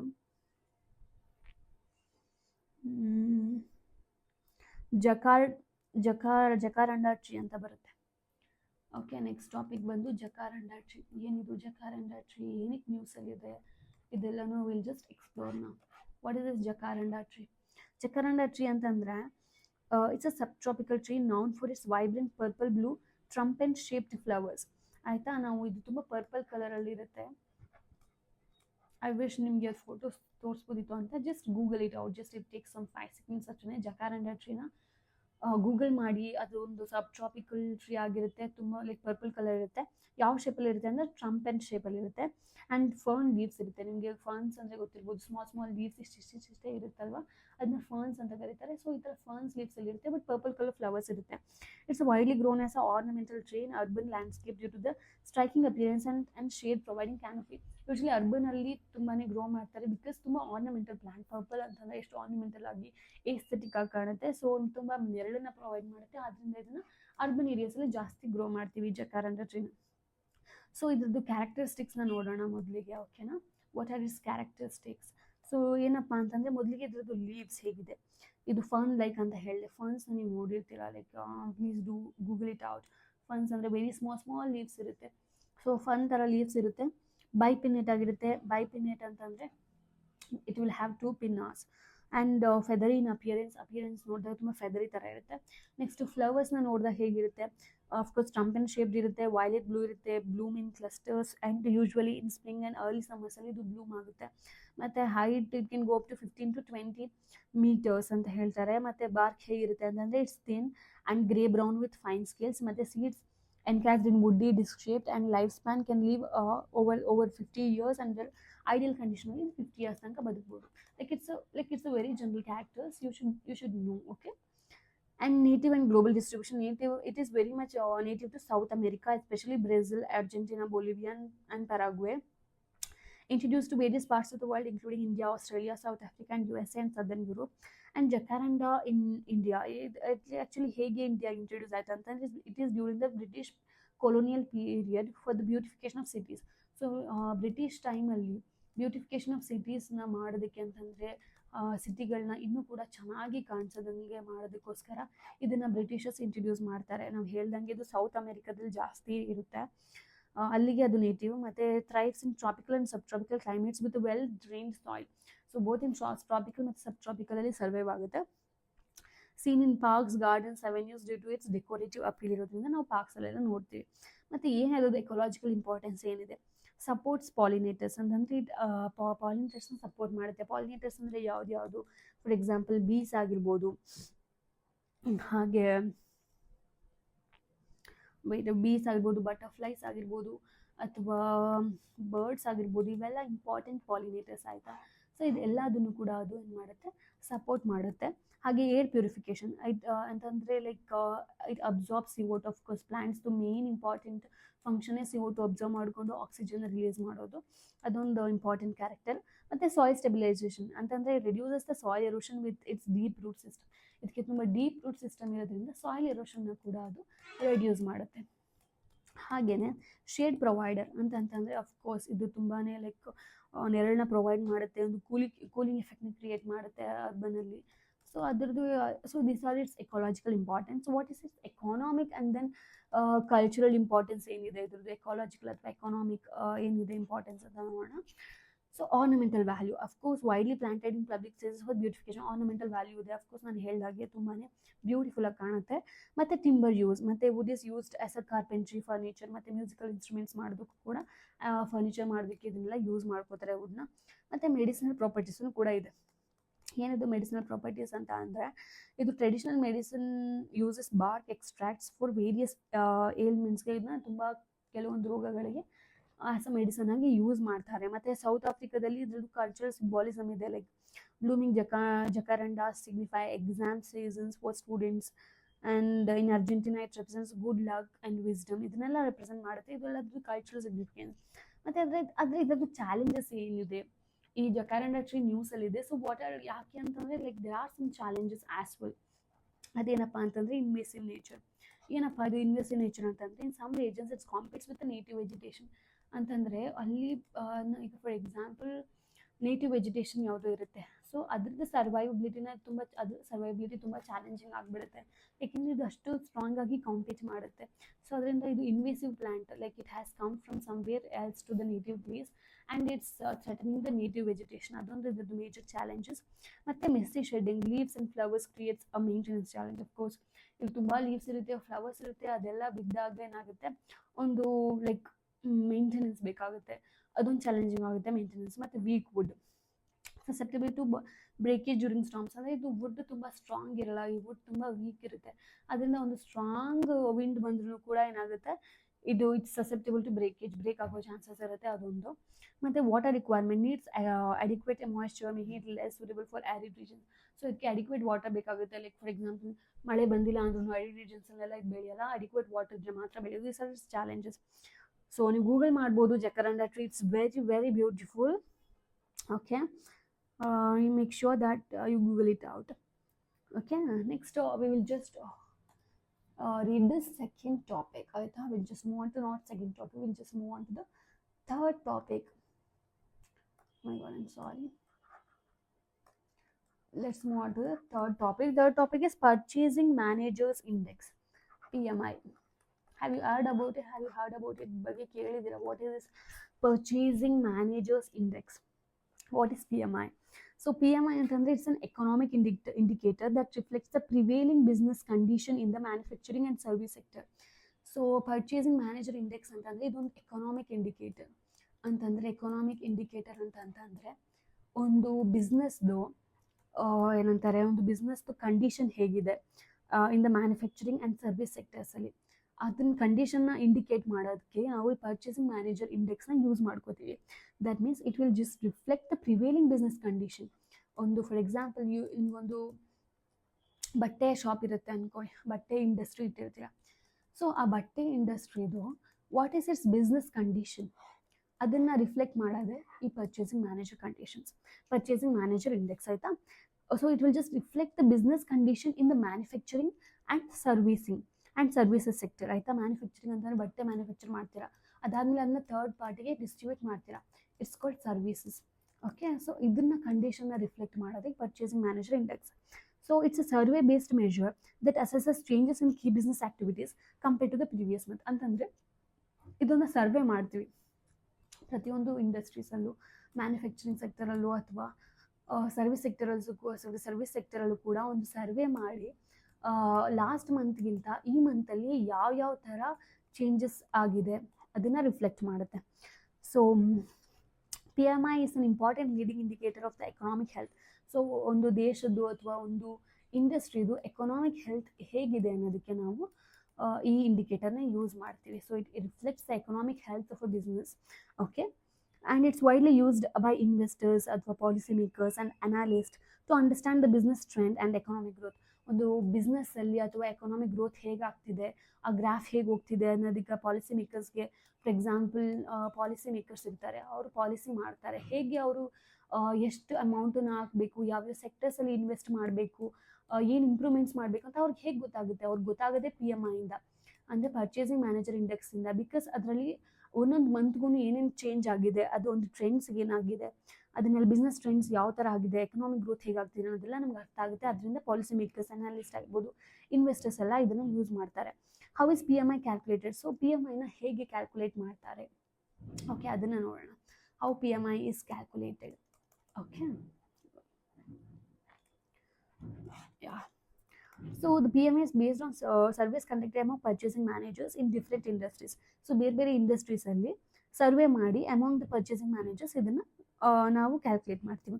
the survey covers key business variables such as, ಅವರು ಕೆಲವೊಂದು ವೇರಿಯೇಬಲ್ಸ್ನ ಯೂಸ್ ಮಾಡ್ಕೋತಾರೆ ಸರ್ವೆ ಮಾಡುವಾಗ, such as new orders and then production levels and then employment and then supplier deliveries and then inventory levels. ಈ 5 ವೇರಿಯೇಬಲ್ಸ್ನ use ಮಾಡ್ಕೋತಾರೆ, ಆಯಿತಾ. PMI is expressed as a number between 0 to 100. PMIನ ಹೇಗೆ ಎಕ್ಸ್ಪ್ರೆಸ್ ಮಾಡ್ತಾರೆ ಅಂತಂದರೆ ಬಿಟ್ವೀನ್ 0 to 100ನ ನಾವು express ಮಾಡ್ತೀವಿ. ಸೊ ಅಕಸ್ಮಾತ್ ನಿಮಗೆ ಎಬೋವ್ 50 ಇದ್ದರೆ ಎಕ್ಸ್ಪ್ಯಾನ್ಷನ್ ಇನ್ ಬಿಸ್ನೆಸ್ ಆ್ಯಕ್ಟಿವಿಟಿ ಅಂತ ಕನ್ಸಿಡರ್ ಆಗುತ್ತೆ, ಅಂದರೆ ಒಂದು ಬಿಸ್ನೆಸ್ ಆ್ಯಕ್ಟಿವಿಟಿ ಎಕ್ಸ್ಪ್ಯಾನ್ಷನ್ ಆಗ್ತಾ ಇದೆ ಅಂತ. ಅಕಸ್ಮಾತ್ ಬಿಲೋ 50 ಇದ್ದರೆ ಕಾಂಟ್ರಾಕ್ಷನ್ ಇನ್ ಬಿಸ್ನೆಸ್ ಆ್ಯಕ್ಟಿವಿಟಿ ಅಂತ, ಅಂದರೆ ಬಿಸ್ನೆಸ್ ಕಾಂಟ್ರಾಕ್ಷನ್ ಆಗ್ತಾ ಇದೆ ಅಂತ. ಅಕಸ್ಮಾತ್ ಎಕ್ಸಾಕ್ಟ್ಲಿ ನಿಮಗೆ 50 ಇದೆ ಅಂತ ಬಂದರೆ no change in business condition ಅಂತ, ಬಿಸ್ನೆಸ್ಸಲ್ಲಿ ಯಾವುದೇ ಥರ ಚೇಂಜಸ್ ಆಗಿಲ್ಲ, ಹಾಗೇ ಇದೆ ಅಂತ ಇಂಡಿಕೇಟ್ ಮಾಡುತ್ತೆ. ಸೊ ಇದು PMI. You should just remember this. PMI ಅಂತಂದರೆ ನಾವು 0 to 100 ಇಂಡಿಕೇಟ್ ಮಾಡ್ತೀವಿ. ಅಕಸ್ಮಾತ್ ಒಂದು ಬಿಸ್ನೆಸ್ದು PMI ಅಬೋವ್ 50 ಇದೆ ಅಂತಂದರೆ ಆ ಬಿಸ್ನೆಸ್ ಎಕ್ಸ್ಪ್ಯಾನ್ಷನ್ ಆಗ್ತಾ ಇದೆ ಅಂತ, ಬಿಲೋ 50 ಇದೆ ಅಂತಂದರೆ ಆ ಬಿಸ್ನೆಸ್ ಕಾಂಟ್ರಾಕ್ಷನ್ ಆಗ್ತಾ ಇದೆ ಅಂತ, ಎಕ್ಸಾಕ್ಟ್ಲಿ 50 ಇದೆ ಅಂತಂದರೆ ಯಾವುದೇ ರೀತಿ ಚೇಂಜಸ್ ಇಲ್ಲ ಬಿಸ್ನೆಸ್ ಆ್ಯಕ್ಟಿವಿಟಿಲಿ ಅಂತ ಇಂಡಿಕೇಟ್ ಮಾಡುತ್ತೆ. So let's see a declining PMI declining ಆಗ್ತಾ ಇದೆ ಅಂದ್ಕೊಳ್ಳೋಣ. Declining PMI compared to the previous month indicates an economic slowdown. ಅಕಸ್ಮಾತ್ ಒಂದು ಬಿಸ್ನೆಸ್ದು ಲಾಸ್ಟ್ ಮಂತ್ಗಿಂತ ಡಿಕ್ಲೈನ್ ಆಗಿದೆ PMI ಅಂತಂದರೆ ಅಲ್ಲಿ ಎಕನಾಮಿಕ್ ಸ್ಲೋ ಡೌನ್ ಆಗಿದೆ ಅಂತ ಅರ್ಥ, ಆಯಿತಾ. ಬೇರೆ ರೈಸ್ ಇನ್ PMI ಸಜೆಸ್ಟ್ ಎಕನಾಮಿಕ್ ಗ್ರೋತ್, ಅಥವಾ PMI ಇನ್ಕ್ರೀಸ್ ಆಗ್ತಿದೆ ಅಂತಂದರೆ ಅಲ್ಲಿ ಎಕನಾಮಿಕ್ ಗ್ರೋತ್ ಆಗಿದೆ ಅಂತ, ಆಯಿತಾ. ಸೊ ಮೇಲ್ಗಡೆ ಏನಾಗಿದೆ, ಸೊ ಡಿಕ್ಲೈನಿಂಗ್ PMI ಅಂತಂದರೆ ಎಕನಾಮಿಕ್ ಸ್ಲೋ ಡೌನ್ ಅಥವಾ ಲಾಸ್ ಆಗ್ತಾ ಇದೆ ಅಂತ, ಇಲ್ಲಿ ಏನಾಗುತ್ತೆ ಎಕನಾಮಿಕ್ ಗ್ರೋತ್ ಆಗ್ತಾ ಇದೆ ಅಂತ. ಸೊ ಟೈಪ್ಸ್ ಆಫ್ PMIಲಿ ಯಾವ್ಯಾವ ಥರ ಟೈಪ್ಸ್ ಇದೆ ಅಂತ ನೋಡೋಣ. Let's just look at the types of PMI. So ಯಾವ್ದ್ಯಾವ ಥರ ಇದೆ ಅಂತಂದರೆ we have manufacturing PMI. Okay, manufacturing PMI ಅಂತಂದರೆ it reflects the business condition in the industrial ಅಥವಾ ಮ್ಯಾನುಫ್ಯಾಕ್ಚರಿಂಗ್ ಸೆಕ್ಟರಲ್ಲಿ ಪಿ ಎಮ್ ಐನ ಇಂಡಿಕೇಟ್ ಮಾಡುತ್ತೆ, ಮ್ಯಾನುಫ್ಯಾಕ್ಚರಿಂಗ್ ಪಿ ಎಮ್ ಐ ಅಂತ. ಇನ್ನೊಂದು ಸರ್ವಿಸ್ ಪಿ ಎಮ್ ಐ ಅಂತ ಇರುತ್ತೆ. ಅಂತ ಅಂದರೆ it just actually measures the activity in the service sector.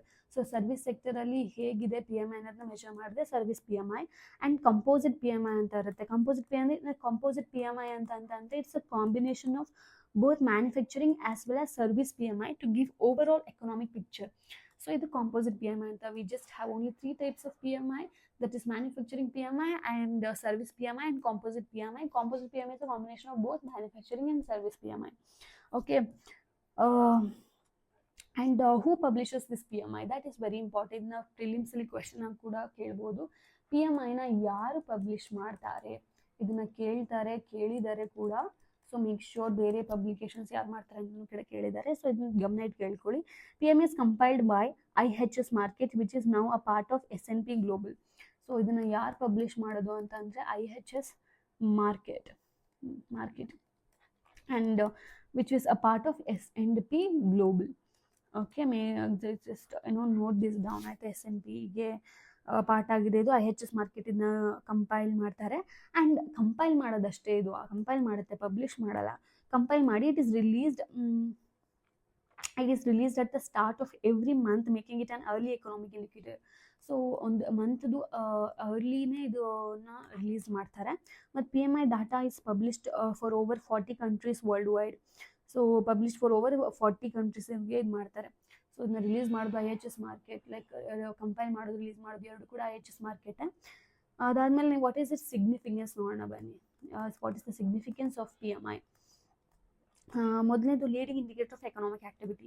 ಒಂದು ಎಕನಾಮಿಕ್ ಆ್ಯಕ್ಟಿವಿಟಿ ಹೇಗೆ ನಡೀತಾ ಇದೆ ಅಂತ ಒಂದು ಲೀಡಿಂಗ್ ಇಂಡಿಕೇಟರೇ ಇದಾಗಿರುತ್ತೆ. So PMI precedes official GDP and industrial output data. It helps predict economic trends, ಯಾವ ಥರ ಎಕನಾಮಿಕ್ ಟ್ರೆಂಡ್ಸ್ ಹೇಗೆ ನಡೀತಾ ಇದೆ ಅದನ್ನು ಕೂಡ ಇಂಡಿಕೇಟ್ ಮಾಡುತ್ತೆ before official statistics R released. So ನಾವು ಪ್ರಿಡಿಕ್ಟ್ ಮಾಡ್ಬೋದು ಅಫಿಷಿಯಲ್ ಸ್ಟ್ಯಾಟಿಕ್ಸ್ ಇಯರ್ ಎಂಡಲ್ಲಿ ಹೇಗೆ ಅಥವಾ ಮಂತ್ ಎಂಡಲ್ಲಿ ರಿಲೀಸ್ ಮಾಡುತ್ತೆ ಗೌರ್ಮೆಂಟ್. ಅದಕ್ಕಿಂತ ಮುಂಚೆನೇ ನಾವು ಒಂದು ಎಕನಾಮಿಕ್ ಟ್ರೆಂಡ್ನ ನಾವು ಇದರಲ್ಲಿ ಪ್ರಿಡಿಕ್ಟ್ ಮಾಡ್ಬೋದು ಬಿಕಾಸ್ ಆಫ್ PMI. ಮತ್ತು ಡಿಸಿಷನ್ ಮೇಕಿಂಗ್, ಇದು also helps in decision making ಅಂತಂದರೆ ಫಾರ್ ಎಕ್ಸಾಂಪಲ್ ಸೆಂಟ್ರಲ್ ಬ್ಯಾಂಕ್ಸ್ ಆಗಿರ್ಬೋದು, like RBI. It actually uses PMI to set monetary policy and interest rates. So ಇದು RBI ಏನು ಮಾಡುತ್ತೆ, ಈ PMI ಬೇಸ್ಡ್ ಮೇಲೆ ಅದು ಅದರದ್ದು ಇಂಟ್ರೆಸ್ಟ್ ರೇಟ್ನ ಸೆಟ್ ಮಾಡುತ್ತೆ ಮತ್ತು ಅದ್ರದ್ದು ಮಾನಿಟರಿ ಪಾಲಿಸಿನ ಅದು ಡಿಸೈನ್ ಮಾಡ್ಕೊಳ್ಳುತ್ತೆ. ಸೊ ಅದಕ್ಕೆ ಯೂಸ್ ಆಗುತ್ತೆ ಇದು. ಮತ್ತು ಬಿಸ್ನೆಸ್ಸಲ್ಲೂ ಕೂಡ PMI use to plan the production, hiring, investment. So ಈಗ ಫಾರ್ ಎಕ್ಸಾಂಪಲ್ ಒಂದು ಇಂಡಸ್ಟ್ರಿಯಲ್ಲಿ PMI ಇಸ್ ಲೆಸ್ ದ್ಯಾನ್ 50 ಅಂತಂದರೆ ಅದು ಲಾಸ್ ಆಗ್ತಾ ಇದೆ ಅಂತ ಅವಾಗ ಏನು ಮಾಡ್ತಾರೆ, ಇನ್ವೆಸ್ಟ್ ಮಾಡೋದನ್ನ ಕಡಿಮೆ ಮಾಡ್ತಾರೆ. ಓಕೆ, ಅಥವಾ ಕೆಲವೊಂದ್ಸಲ 50 ಜಾಸ್ತಿ ಮೋರ್ ದೆನ್ 50 ಇರುತ್ತೆ ಅಂದರೆ ಅಲ್ಲಿ ಎಕ್ಸ್ಪ್ಯಾನ್ಷನ್ ಆಗ್ತಾ ಇದೆ ಅಂತ ಬಿಸ್ನೆಸ್. ಅವಾಗ ಏನಾಗುತ್ತೆ, ಇನ್ವೆಸ್ಟರ್ಸ್ಗೆ ಅಥವಾ ಯಾರು ಹೈಯರ್ ಮಾಡ್ಕೋಬೇಕಾದ್ರೆ ಅಥವಾ ಅದೇ ಇಂಡಸ್ಟ್ರಿ ಅವರು ಪ್ರೊಡಕ್ಷನ್ ಏನು ಮಾಡಬೇಕು, ಪ್ರೊಡಕ್ಷನ್ ಜಾಸ್ತಿ ಮಾಡಬೇಕಾ ಕಮ್ಮಿ ಮಾಡಬೇಕಾ ಅಂತ ಅವ್ರಿಗೂ ಕೂಡ ಒಂದು ಐಡಿಯಾ ಬರುತ್ತೆ. ಸೊ ಹಾಗಾಗಿ ಇದು ತುಂಬ ಇಂಪಾರ್ಟೆಂಟ್ ಆಗುತ್ತೆ in hiring or investing in the industries based on the PMI. So investors ಕೂಡ they can just track PMI to assess market conditions and corporate earnings. So thirdly, it actually just helps identify economic trends. Of course, as I said, rising PMI signals economic expansion are good for stock markets. But ಅಕಸ್ಮಾತ್ falling PMI ಆದರೆ it suggests economic contraction. So concerns for policy makers concern ಆಗುತ್ತೆ. So what are like fourthly, what we can just say is what's the comparison with the index of industrial production. ಅಥವಾ ಇದನ್ನು index of industrial production ಅಂತ ಒಂದು ಬರುತ್ತೆ. So ಅದರದ್ದು compare ಮಾಡಿದ್ರೆ ಹೇಗೆ ಅಂತ, PMI is more dynamic. Index of industrial ಪ್ರೊಡಕ್ಷನ್ಗೆ ಹೋಲಿಸ್ಕೊಂಡ್ರೆ PMI ತುಂಬ ಇಟ್ಸ್ ಮೋರ್ ಡೈನಾಮಿಕ್. ಆಯಿತಾ, it's more dynamic and provides real time business sentiment, real ಟೈಮ್ದು ಡಾಟಾಸ್ನ ಕೊಡುತ್ತೆ ಇದು ನಮಗೆ. ಮತ್ತು IIP ಇದೆಯಲ್ಲ, like index of industrial production covers broader industrial output but is released later. ಇದು ತುಂಬ ಲೇಟಾಗಿ ರಿಲೀಸ್ ಆಗುತ್ತೆ IIP. ಆಯಿತಾ, and making PMI a better short term economic predictor. ಆಯಿತಾ, ಇದು ಬೇಗ ತುಂಬ ಶಾರ್ಟ್ ಟರ್ಮಲ್ಲಿ ತುಂಬ ಬೇಗ ಪ್ರಿಡಿಕ್ಟ್ ಮಾಡ್ಬೋದು. IIP ಸ್ವಲ್ಪ ಲೇಟಾಗಿ ಇದು ಇಂಡೆಕ್ಸ್ನ ಪ್ರೊವೈಡ್ ಮಾಡುತ್ತೆ. ಮತ್ತು PMI ಇದೆಯಲ್ಲ, ಇಟ್ಸ್ ಮೋರ್ ಡೈನಾಮಿಕ್. ಇವೆರಡು ನಾವು ಹೇಳ್ಬೋದು.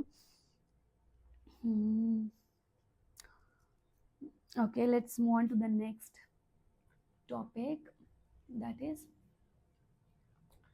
okay, next news. That is, I think it's our 5th news. I think let's just change the color of the pen so that we can just see it more clearly. Okay, let me just take the black one. I like black one. Yeah. So another topic that is on news is anti defection law. I think ನೀವೆಲ್ಲರೂ ಓದಿರ್ತೀರ, ಅಥವಾ ನೀವು ಕ್ಲಾಸ್ಗೆ ಹೋದಾಗ ಅಥವಾ ಕೋಚಿಂಗಲ್ಲಿ ಹೋದಾಗ ಎಲ್ಲ ಆ್ಯಂಟಿ defection ಲಾ ಅಂತೆಲ್ಲ ಹೇಳ್ತಾ ಇರ್ತಾರೆ. Let's just learn this it's in news. ಏನಪ್ಪ ಅಂತಂದರೆ ಆ್ಯಂಟಿ ಡಿಫೆಕ್ಷನ್ ಲಾ ಅಂತಂದರೆ ಏನು? It was introduced to curb the political instability caused by the frequent shifting of party loyalties by elected representatives, a practice commonly known as party hopping ಅಂತ ಕರೀತಿರ್ತಾರೆ. It was added to the constitution through a 10th scheduled by the 52nd Constitution Amendment Act 1985. ಅಂತಂದರೆ ಯಾಕೆ ಆ್ಯಂಟಿ defection ಲಾನ government introduce ಮಾಡ್ತು ಅಂತಂದರೆ, ಒಬ್ಬ ಪಾರ್ಟಿಯಲ್ಲಿರುವಂತಹ member ಒಂದು ಪಾರ್ಟಿಯಿಂದ ಇನ್ನೊಂದು ಪಾರ್ಟಿಗೆ jump ಮಾಡ್ತಾನೆ. ಸೊ ಈ ಥರ ಡಿಸ್ಲಾಯಲ್ಟಿನ ತಡೆಗಟ್ಟೋದಕ್ಕೋಸ್ಕರ ಆ್ಯಂಟಿ ಡಿಫೆಕ್ಷನ್ ಲಾನ ತರ್ತಾರೆ. ಈ ಆ್ಯಂಟಿ ಡಿಫೆಕ್ಷನ್ ಲಾ ಹೇಗೆ ಇಂಟ್ರಡ್ಯೂಸ್ ಮಾಡ್ತಾರೆ ಅಂತಂದರೆ ಥ್ರೂ 10th ಶೆಡ್ಯೂಲಲ್ಲಿ ಇದನ್ನು ಇಂಟ್ರಡ್ಯೂಸ್ ಮಾಡುತ್ತೆ constitution by 52nd constitutional amendment act 1985. Okay, ಇದಿಷ್ಟು ನಿಮಗೆ ಗೊತ್ತಾಗಬೇಕು. ಮತ್ತು ಇದನ್ನು ಪಾರ್ಟಿ ಹಾಪಿಂಗ್ ಅಂತ ಕೂಡ ಕರೀತಾರೆ ಟು ಅಂತಂದರೆ ಯೂಶ್ವಲಿ ಲೈಕ್ ಪಾರ್ಟಿ ಹಾಪಿಂಗ್ನ ಅವಾಯ್ಡ್ ಮಾಡೋದಕ್ಕೋಸ್ಕರ like frequent shifting of the party by the elected representatives, ಅದನ್ನು ತಡೆಗಟ್ಟೋದಕ್ಕೋಸ್ಕರ ಅದನ್ನು ಪಾರ್ಟಿ ಹಾಪಿಂಗ್ ಅಂತ ಕರೀತಾರೆ. ಒಂದು ಪಾರ್ಟಿನ ಇನ್ನೊಂದು ಪಾರ್ಟಿ ಹೋಗೋದು, ಅದನ್ನು ತಡೆಗಟ್ಟೋದಕ್ಕೋಸ್ಕರ ಕಾನ್ಸ್ಟಿಟ್ಯೂಷನ್ನು ಈ ಲಾನ ಇಂಟ್ರಡ್ಯೂಸ್ ಮಾಡುತ್ತೆ ಥ್ರೂ 10th ಶೆಡ್ಯೂಲ್. ನಾವು 10th ಶೆಡ್ಯೂಲ್ ನೋಡಿದ್ರೆ ಆ್ಯಂಟಿ ಡಿಫೆಕ್ಷನ್ ಲಾನ ನಾವು ಓದ್ಬೋದು, which is introduced by the constitution through 10th schedule by 52nd constitution amendment act ಅಂತಂದರೆ 52nd ಕಾನ್ಸ್ಟಿಟ್ಯೂಷನ್ ಅಮೆಂಡ್ಮೆಂಟ್ ಆ್ಯಕ್ಟ್ 1985 ಮಾಡಿ 10th ಶೆಡ್ಯೂಲಲ್ಲಿ ಈ ಆ್ಯಂಟಿ ಡಿಫೆಕ್ಷನ್ ಲಾನ ಇಂಟ್ರಡ್ಯೂಸ್ ಮಾಡ್ತಾರೆ. So the law aims to maintain the stability of the government. ಏನಿದ್ರದ್ದು main ಉದ್ದೇಶ ಅಂತಂದರೆ ಗೌರ್ಮೆಂಟಲ್ಲಿ ಸ್ಟೆಬಿಲಿಟಿನ ಕಾಪಾಡೋದು. ಈಗ ಎಲ್ಲರೂ ಒಂದೊಂದು ಪಾರ್ಟಿಯಿಂದ ಇನ್ನೊಂದು ಪಾರ್ಟಿಗೆ ಜಂಪ್ ಆಗ್ತಾ ಇರುತ್ತೆ, ಅಲ್ಲಿ ಎಲ್ಲಿ ಸ್ಟೆಬಿಲಿಟಿ ಇರುತ್ತೆ? ಇನ್ಸ್ಟೆಬಿಲಿಟಿ ಆಗುತ್ತೆ. ಸೊ ಅದರಿಂದ ಒಂದು ಸ್ಟೆಬಿಲಿಟಿನ ಮೇಂಟೈನ್ ಮಾಡೋದಕ್ಕೋಸ್ಕರ ಗೌರ್ಮೆಂಟಲ್ಲಿ and also to ensure the loyalty to the political party. Of course ನಾವು ಒಂದು ಪಾರ್ಟಿಗೆ ಜಾಯ್ನ್ ಆಗ್ತೀವಿ ಅಂದರೆ ಅದಕ್ಕೆ ನಾವು ಲಾಯಲ್ ಆಗಿರಬೇಕು. ಅಥವಾ ಲೈಕ್ ನನಗೆ ಅಲ್ಲಿ ಜಾಸ್ತಿ ಬೆಲೆ ಇದೆ, ಅಥವಾ ನಂಗೆ ಅಲ್ಲಿ ಮಿನಿಸ್ಟರ್ಶಿಪ್ ಕೊಡ್ತಾರೆ, ಅಥವಾ ಅಲ್ಲಿ ನನಗೆ ಏನೋ ಬೇರೆ ಪೋಸ್ಟಿಂಗ್ ಕೊಡ್ತಾರೆ ಅಂತ ಹೇಳಿ ನಾನು ಬೇರೆ ಪಾರ್ಟಿಗೆ ಹೋದರೆ ಅದು ನಾನು ಡಿಸ್ಲಾಯಲ್ ಅಂತ ತೋರಿಸುತ್ತೆ. ಸೊ ಒಂದು ಪಾರ್ಟಿ ಲಾಯಲ್ಟಿನ ಮೇಂಟೈನ್ ಮಾಡೋದಕ್ಕೋಸ್ಕರ ಮತ್ತು ಕರಪ್ಷನ್ನ ರಿಡ್ಯೂಸ್ ಮಾಡೋದಕ್ಕೋಸ್ಕರ, ಅಫ್ಕೋರ್ಸ್ ಕರಪ್ಷನ್ ಆಗುತ್ತೆ. ಲೈಕ್ ಕರಪ್ಷನ್ ಲೈಕ್ ದುಡ್ಡುಗೋಸ್ಕರನೇ ಬೇರೆ ಪಾರ್ಟಿಗೆ ಹೋಗ್ತಾರೆ, ಕರಪ್ಷನ್ ಆಗ್ಬೋದು. ಆ ಚಾನ್ಸಸ್ನ ರಿಡ್ಯೂಸ್ ಮಾಡೋದಕ್ಕೋಸ್ಕರ ಈ ಥರ ಆ್ಯಂಟಿ ಡಿಫೆಕ್ಷನ್ ಲಾನ ರಿಡ್ಯೂಸ್ ಮಾಡಿದ್ದಾರೆ, which is associated with the political defection ಅಂತ ಕರೀತಾರೆ. So let's C the key provisions of the anti defection. What are it's key provisions ನೋಡೋಣ. ಸೊ ಪ್ರಾವಿಷನ್ ಏನಪ್ಪ ಅಂತಂದರೆ, ಅ member of a parliament, that is ಒಬ್ಬರು MP ಅಂತ ಇರ್ತಾರೆ, ಅಥವಾ member of legislative assembly, that is MLA. ಅಥವಾ MP ಅಂದರೆ central ಗೌರ್ಮೆಂಟಲ್ಲಿ member of ಪಾರ್ಲಿಮೆಂಟಲ್ಲಿ member ಆಗಿರ್ತಾರೆ. MLA ಅಂತಂದರೆ ಲೆಜಿಸ್ಲೇಟಿವ್ ಅಸೆಂಬ್ಲಿ, ಅಂದರೆ ಸ್ಟೇಟದು ಒಂದು ಲೆಜಿಸ್ಲೇಟಿವ್ ಅಸೆಂಬ್ಲಿಲಿ ಮೆಂಬರ್ ಆಗಿರ್ತಾರೆ. So MP or MLA can be disqualified under the following circumstances. ಈ ಲಾ ಪ್ರಕಾರ ಒಬ್ಬರು MP ಆಗಿರ್ಬೋದು ಅಥವಾ MLA ಆಗಿರ್ಬೋದು, ಅವ್ರನ್ನ ನಾವೇನು ಮಾಡ್ಬೋದು? ಡಿಸ್ಕ್ವಾಲಿಫೈ ಮಾಡ್ಬೋದು. ಓಕೆನಾ? ಯಾವ ಥರ ಅಂತಂದರೆ based on under the following circumstances.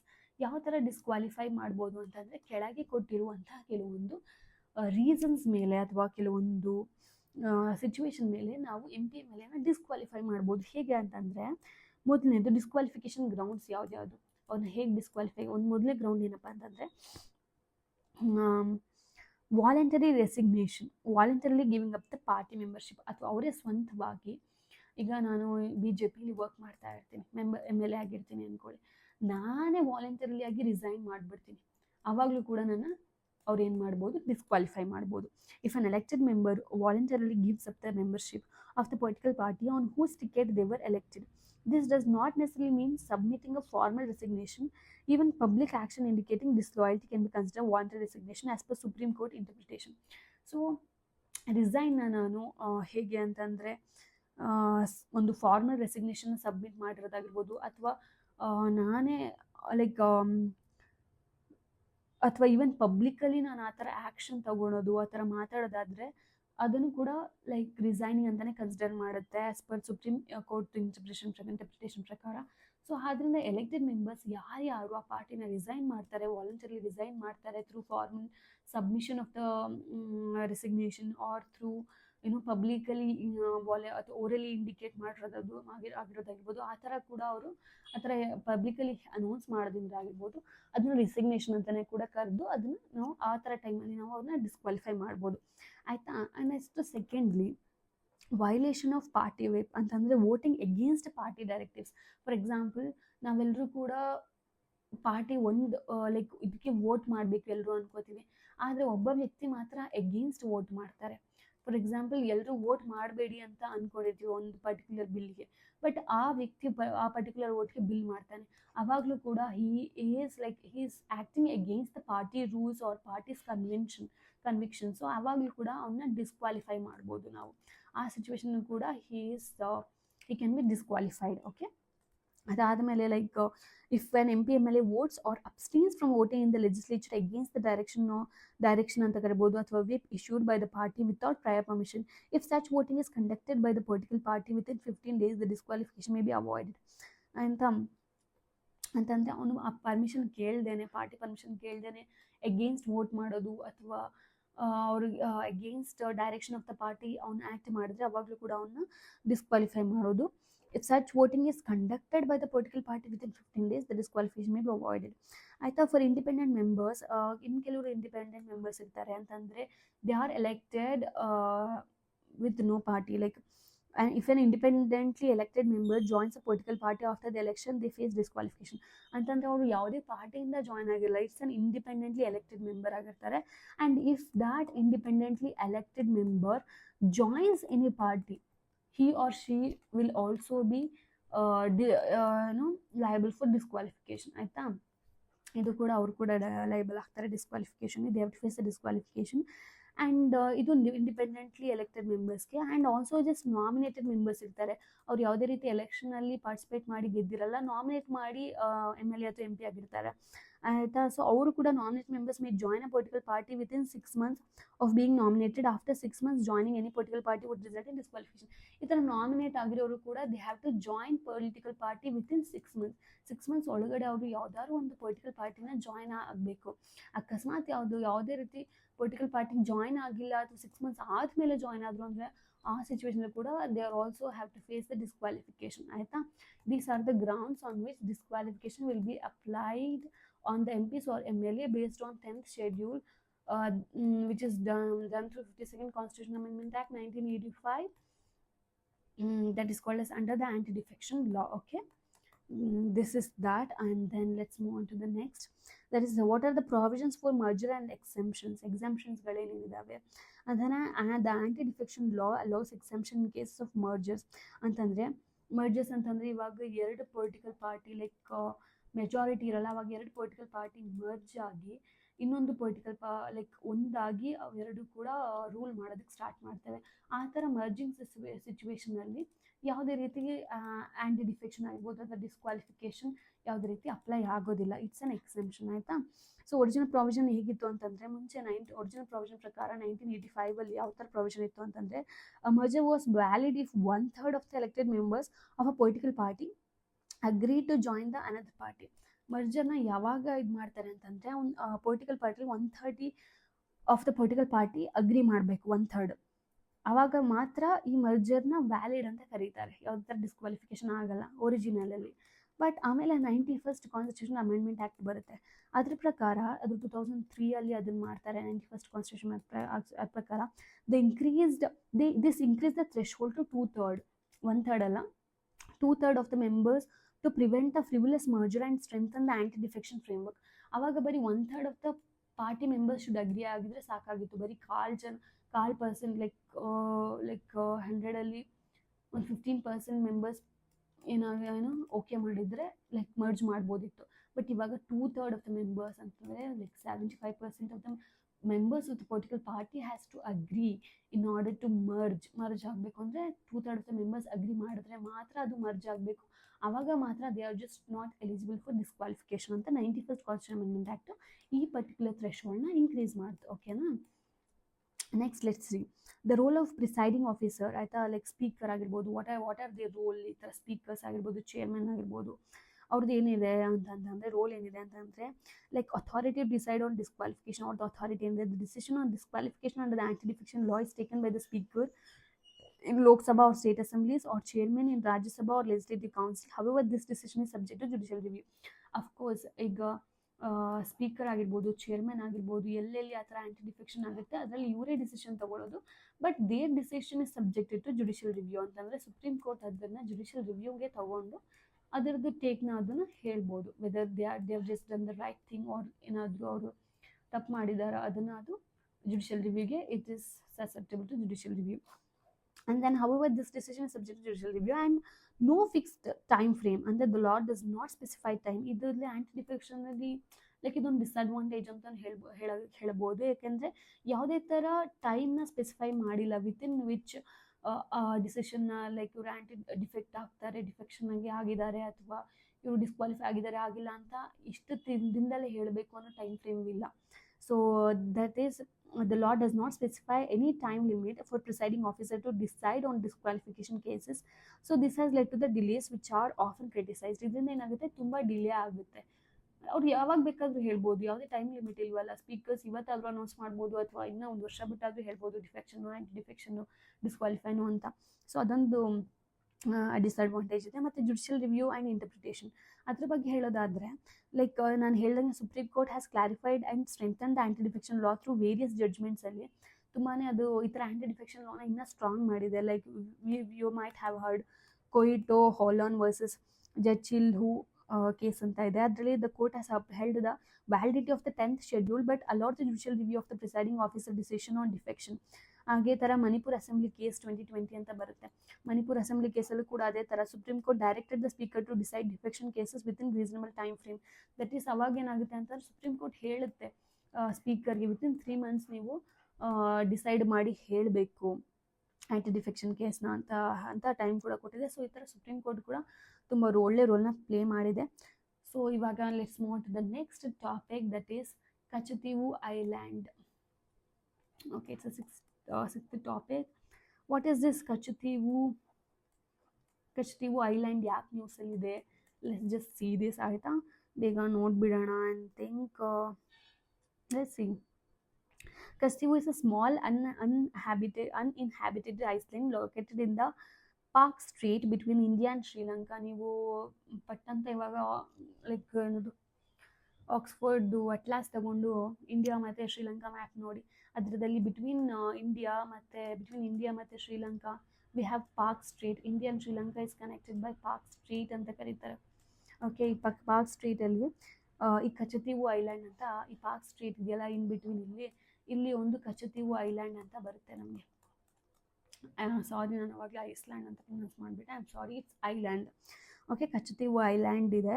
So the island has been subject of territorial dispute between two countries and is significant due to strategic location, fishing rights and historical importance. Of course, it's a very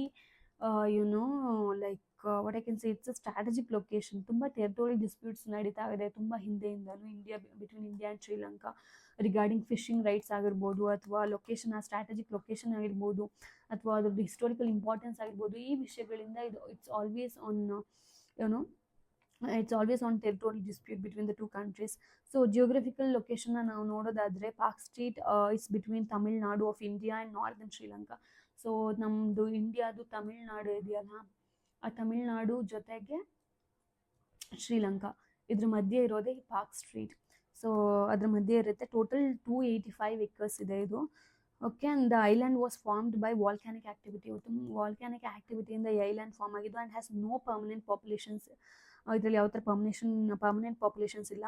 historical ಬ್ಯಾಕ್ಗ್ರೌಂಡ್ನ ನಾವು ನೋಡೋದಾದರೆ both India and Sri Lanka claimed ownership of Katchatheevu island. ಆಯಿತಾ, like historical ಇಬ್ಬರು ಕೂಡ claim ಮಾಡ್ತಿದ್ರು ಈ Katchatheevu island ನಂದು ಅಂತ.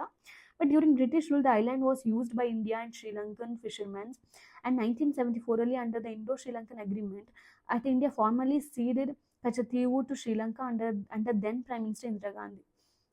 ಓಕೆ, ಕಚತೀವು ಐಲ್ಯಾಂಡ್ನ 1974 ಅವಾಗ ಯಾರು ರೂಲ್ ಮಾಡ್ತಿದ್ರು ಅಂತ ಇಂದಿರಾ ಗಾಂಧಿ ಅವರು ರೂಲ್ ಮಾಡ್ತಿದ್ರು, ಪ್ರೆಸಿಡೆಂಟ್ PM ಆಗಿರುವಾಗ. ಸೊ ಅವ್ರು ಏನು ಮಾಡ್ತಾರೆ, ಇದನ್ನು ಕಚತೀವು ಐಲ್ಯಾಂಡ್ನ ಶ್ರೀಲಂಕಾಗೆ ಅವರು ಕೊಟ್ಬಿಡ್ತಾರೆ. ಆ್ಯಂಡ್ ಆ ಫಾಲೋ ಅಪ್ ಅಗ್ರಿಮೆಂಟ್ ಇದು 1974 ಆಗೋದು. In next follow up agreement in 1976 restricted Indian fishermen from fishing near Katchatheevu. ಅವಾಗ ಏನು ಮಾಡ್ತಾರೆ, ಇಂಡಿಯನ್ ಫಿಶರ್ಮೆನ್ಸ್ ಯಾರು ಕೂಡ ಕಚತೀವು ಐಲ್ಯಾಂಡ್ ಹತ್ರ ಫಿಶಿಂಗ್ ಮಾಡಬಾರ್ದು ಅಂತ ಒಂದು ಅಗ್ರಿಮೆಂಟ್ ಮಾಡ್ತಾರೆ. ಸೊ ವೈಸ್ ಕಚತೀವು ಯಾಕೆ ಅಷ್ಟೊಂದು ಇಂಪಾರ್ಟೆಂಟ್ ಆಗ್ತಾ ಇದೆ ಕಚತೀವು ಐಲ್ಯಾಂಡ್, ಏನಿದ್ರು ಇಂಪಾರ್ಟೆನ್ಸ್ ಅಂತ ಬಂದರೆ, ಒಂದು strategic location. It is located in the Palk Strait which connects the Bay of Bengal and Gulf of Mannar. So Bay of ಬೆಂಗಾಲ್ನು ಮತ್ತು ಗಲ್ಫ್ ಆಫ್ ಮನ್ನಾರ್ನ ಕನೆಕ್ಟ್ ಮಾಡುತ್ತೆ.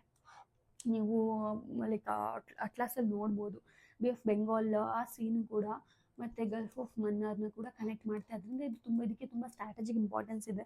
ಮತ್ತು important maritime security and Indian ನ್ಯಾವಲ್ presence in the Indian ocean. ನಾವು Indian ಓಷನಲ್ಲಿ ನಾವು ನೋಡ್ಬೋದು ಒಂದು maritime security ಇದೆ, ಮತ್ತು ಇಂಡಿಯಾಸ್ ನ್ಯಾವಲ್ ಪ್ರೆಸೆನ್ಸ್ ಅಲ್ಲೆಲ್ಲ ಇಂಡಿಯನ್ ಓಷನಲ್ಲೆಲ್ಲ ತುಂಬ ಇದೆ. ಸೊ ಅದರಿಂದ it's a very important place. ಮತ್ತು ಎರಡನೇದು ಫಿಶರ್ ಡಿಸ್ಪ್ಯೂಟ್, ಒಂದು ಸ್ಟ್ರಾಟಜಿಕ್ ಲೊಕೇಶನ್ ಅಂತ ಅದರದ್ದು ಒಂದು ಇಂಪಾರ್ಟೆನ್ಸ್. ಮತ್ತು ಫಿಶರ್ಮೆನ್ದು ಡಿಸ್ಪ್ಯೂಟ್ ತುಂಬ ನಡೆಯುತ್ತೆ.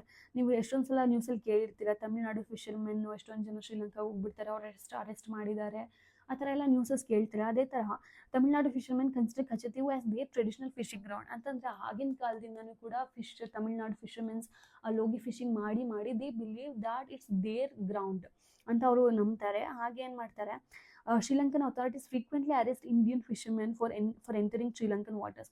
ಸೊ ಆವಾಗ ಏನಾಗುತ್ತೆ, ಶ್ರೀಲಂಕನ್ ನ್ಯಾವಲ್ ಬೇಸವ್ರು ಆಗಿರ್ಬೋದು ಅಥವಾ ಅವ್ರದ್ದು ಸೆಕ್ಯೂರಿಟಿ ಫೋರ್ಸ್ ಏನು ಮಾಡ್ತಾರೆ, ಫ್ರೀಕ್ವೆಂಟಾಗಿ ಇಂಡಿಯನ್ ಫಿಶರ್ಮೆನ್ಸ್ ಅರೆಸ್ಟ್ ಮಾಡ್ತಿದ್ದಾರೆ. ಯಾಕೆ ಅಂತಂದರೆ like it's they think that they are entering the Sri Lankan waters. So this has led to the diplomatic tensions and protest in ತಮಿಳ್ನಾಡಲ್ಲಿ ತುಂಬ ಪ್ರೊಟೆಸ್ಟ್ ನಡೆದಿದೆ ಈ ವಿಷಯದ ಪ್ರಕಾರ. And thirdly religious and cultural importance ಕೂಡ ಇದೆ. Like the island has the Saint Anthony's shrine, church of historical significant of both Indian and Sri Lankan Catholic fishermen. ಎಷ್ಟೊಂದು fishermen Catholics ಇದ್ದಾರೆ. ಸೊ ಅವ್ರಿಗೂ ಕೂಡ ಲೈಕ್ ಇಟ್ಸ್ ಕಲ್ಚರಲಿ ಸಿಗ್ನಿಫಿಕೆಂಟ್ ಅಲ್ಲಿ church ಇರೋದ್ರಿಂದ. ಮತ್ತು pilgrims from India are allowed visa free access to the church for the annual festival. So annual ಫೆಸ್ಟಿವಲ್ಗೆ visa free entrance ಇದೆ. ಅಲ್ಲಿಗೆ ಹೋಗಿ ಇಂಡಿಯನ್ ಕ್ಯಾಥೋಲಿಕ್ಸ್ ಹೋಗಿ ಅಲ್ಲಿ ಚರ್ಚ್ಗೆ ಹೋಗಿ ಅವ್ರ ರಿಲಿಜಿಯಸ್ ಆ್ಯಕ್ಟಿವಿಟೀಸ್ನ ಮಾಡ್ಬೋದು. ಲೈಕ್ ವೀಸಾ ಫ್ರೀ ಆಕ್ಸೆಸ್ ಇದೆ ಅಲ್ಲಿಗೆ. And fourthly marine resource and economy. Of course rich marine biodiversity ಇರೋದ್ರಿಂದ, ಇನ್ಕ್ಲೂಡಿಂಗ್ ಲೈಕ್ ಫಿಶಸ್ ಆಗಿರ್ಬೋದು ಅಥವಾ ಕೋರಲ್ಸ್ ಆಗಿರ್ಬೋದು, ಸೀ ಕುಕುಂಬರ್ಸ್ ಆಗಿರ್ಬೋದು, it is very rich marine biodiversity. So ಅದರಿಂದ it becomes very economically very important as well. ಮತ್ತು economic livelihoods of Indian fishermen especially from Tamil Nadu Ramanathapuram district depends on these waters. Economic activity of Indian fishermen who belongs to the Tamil Nadu, their economic health is actually dependent upon the waters which ಅಲ್ಲಿರೋ water ಮೇಲೆ depend ಆಗಿದೆ. ಏಕೆಂದರೆ ಅಷ್ಟು ಜನ fishing ಹೋಗ್ತಾರೆ ಅಲ್ಲಿ, ಅವ್ರ economic ಆ್ಯಕ್ಟಿವಿಟಿನೇ ಅದಾಗಿದೆ. ಸೊ ಅವ್ರ ಲೈವ್ಲಿಹುಡ್ ಕೂಡ ಅದಾಗಿದೆ. ಅದರಿಂದ it's very important place. And the dispute and controversies ಏನೇನಾಗಿದೆ, ವಾಟ್ ಆರ್ ಇಟ್ಸ್ ಡಿಸ್ಪ್ಯೂಟ್ ಮುಂಚೆಯಿಂದನು. ಸೊ ಮೊದಲನೇದಾಗಿ ತಮಿಳ್ನಾಡು ಅಪೋಸಿಷನ್ ಇದೆ. Tamil Nadu politicians argue that ceding Katchatheevu without parliamentary approval was unconstitutional.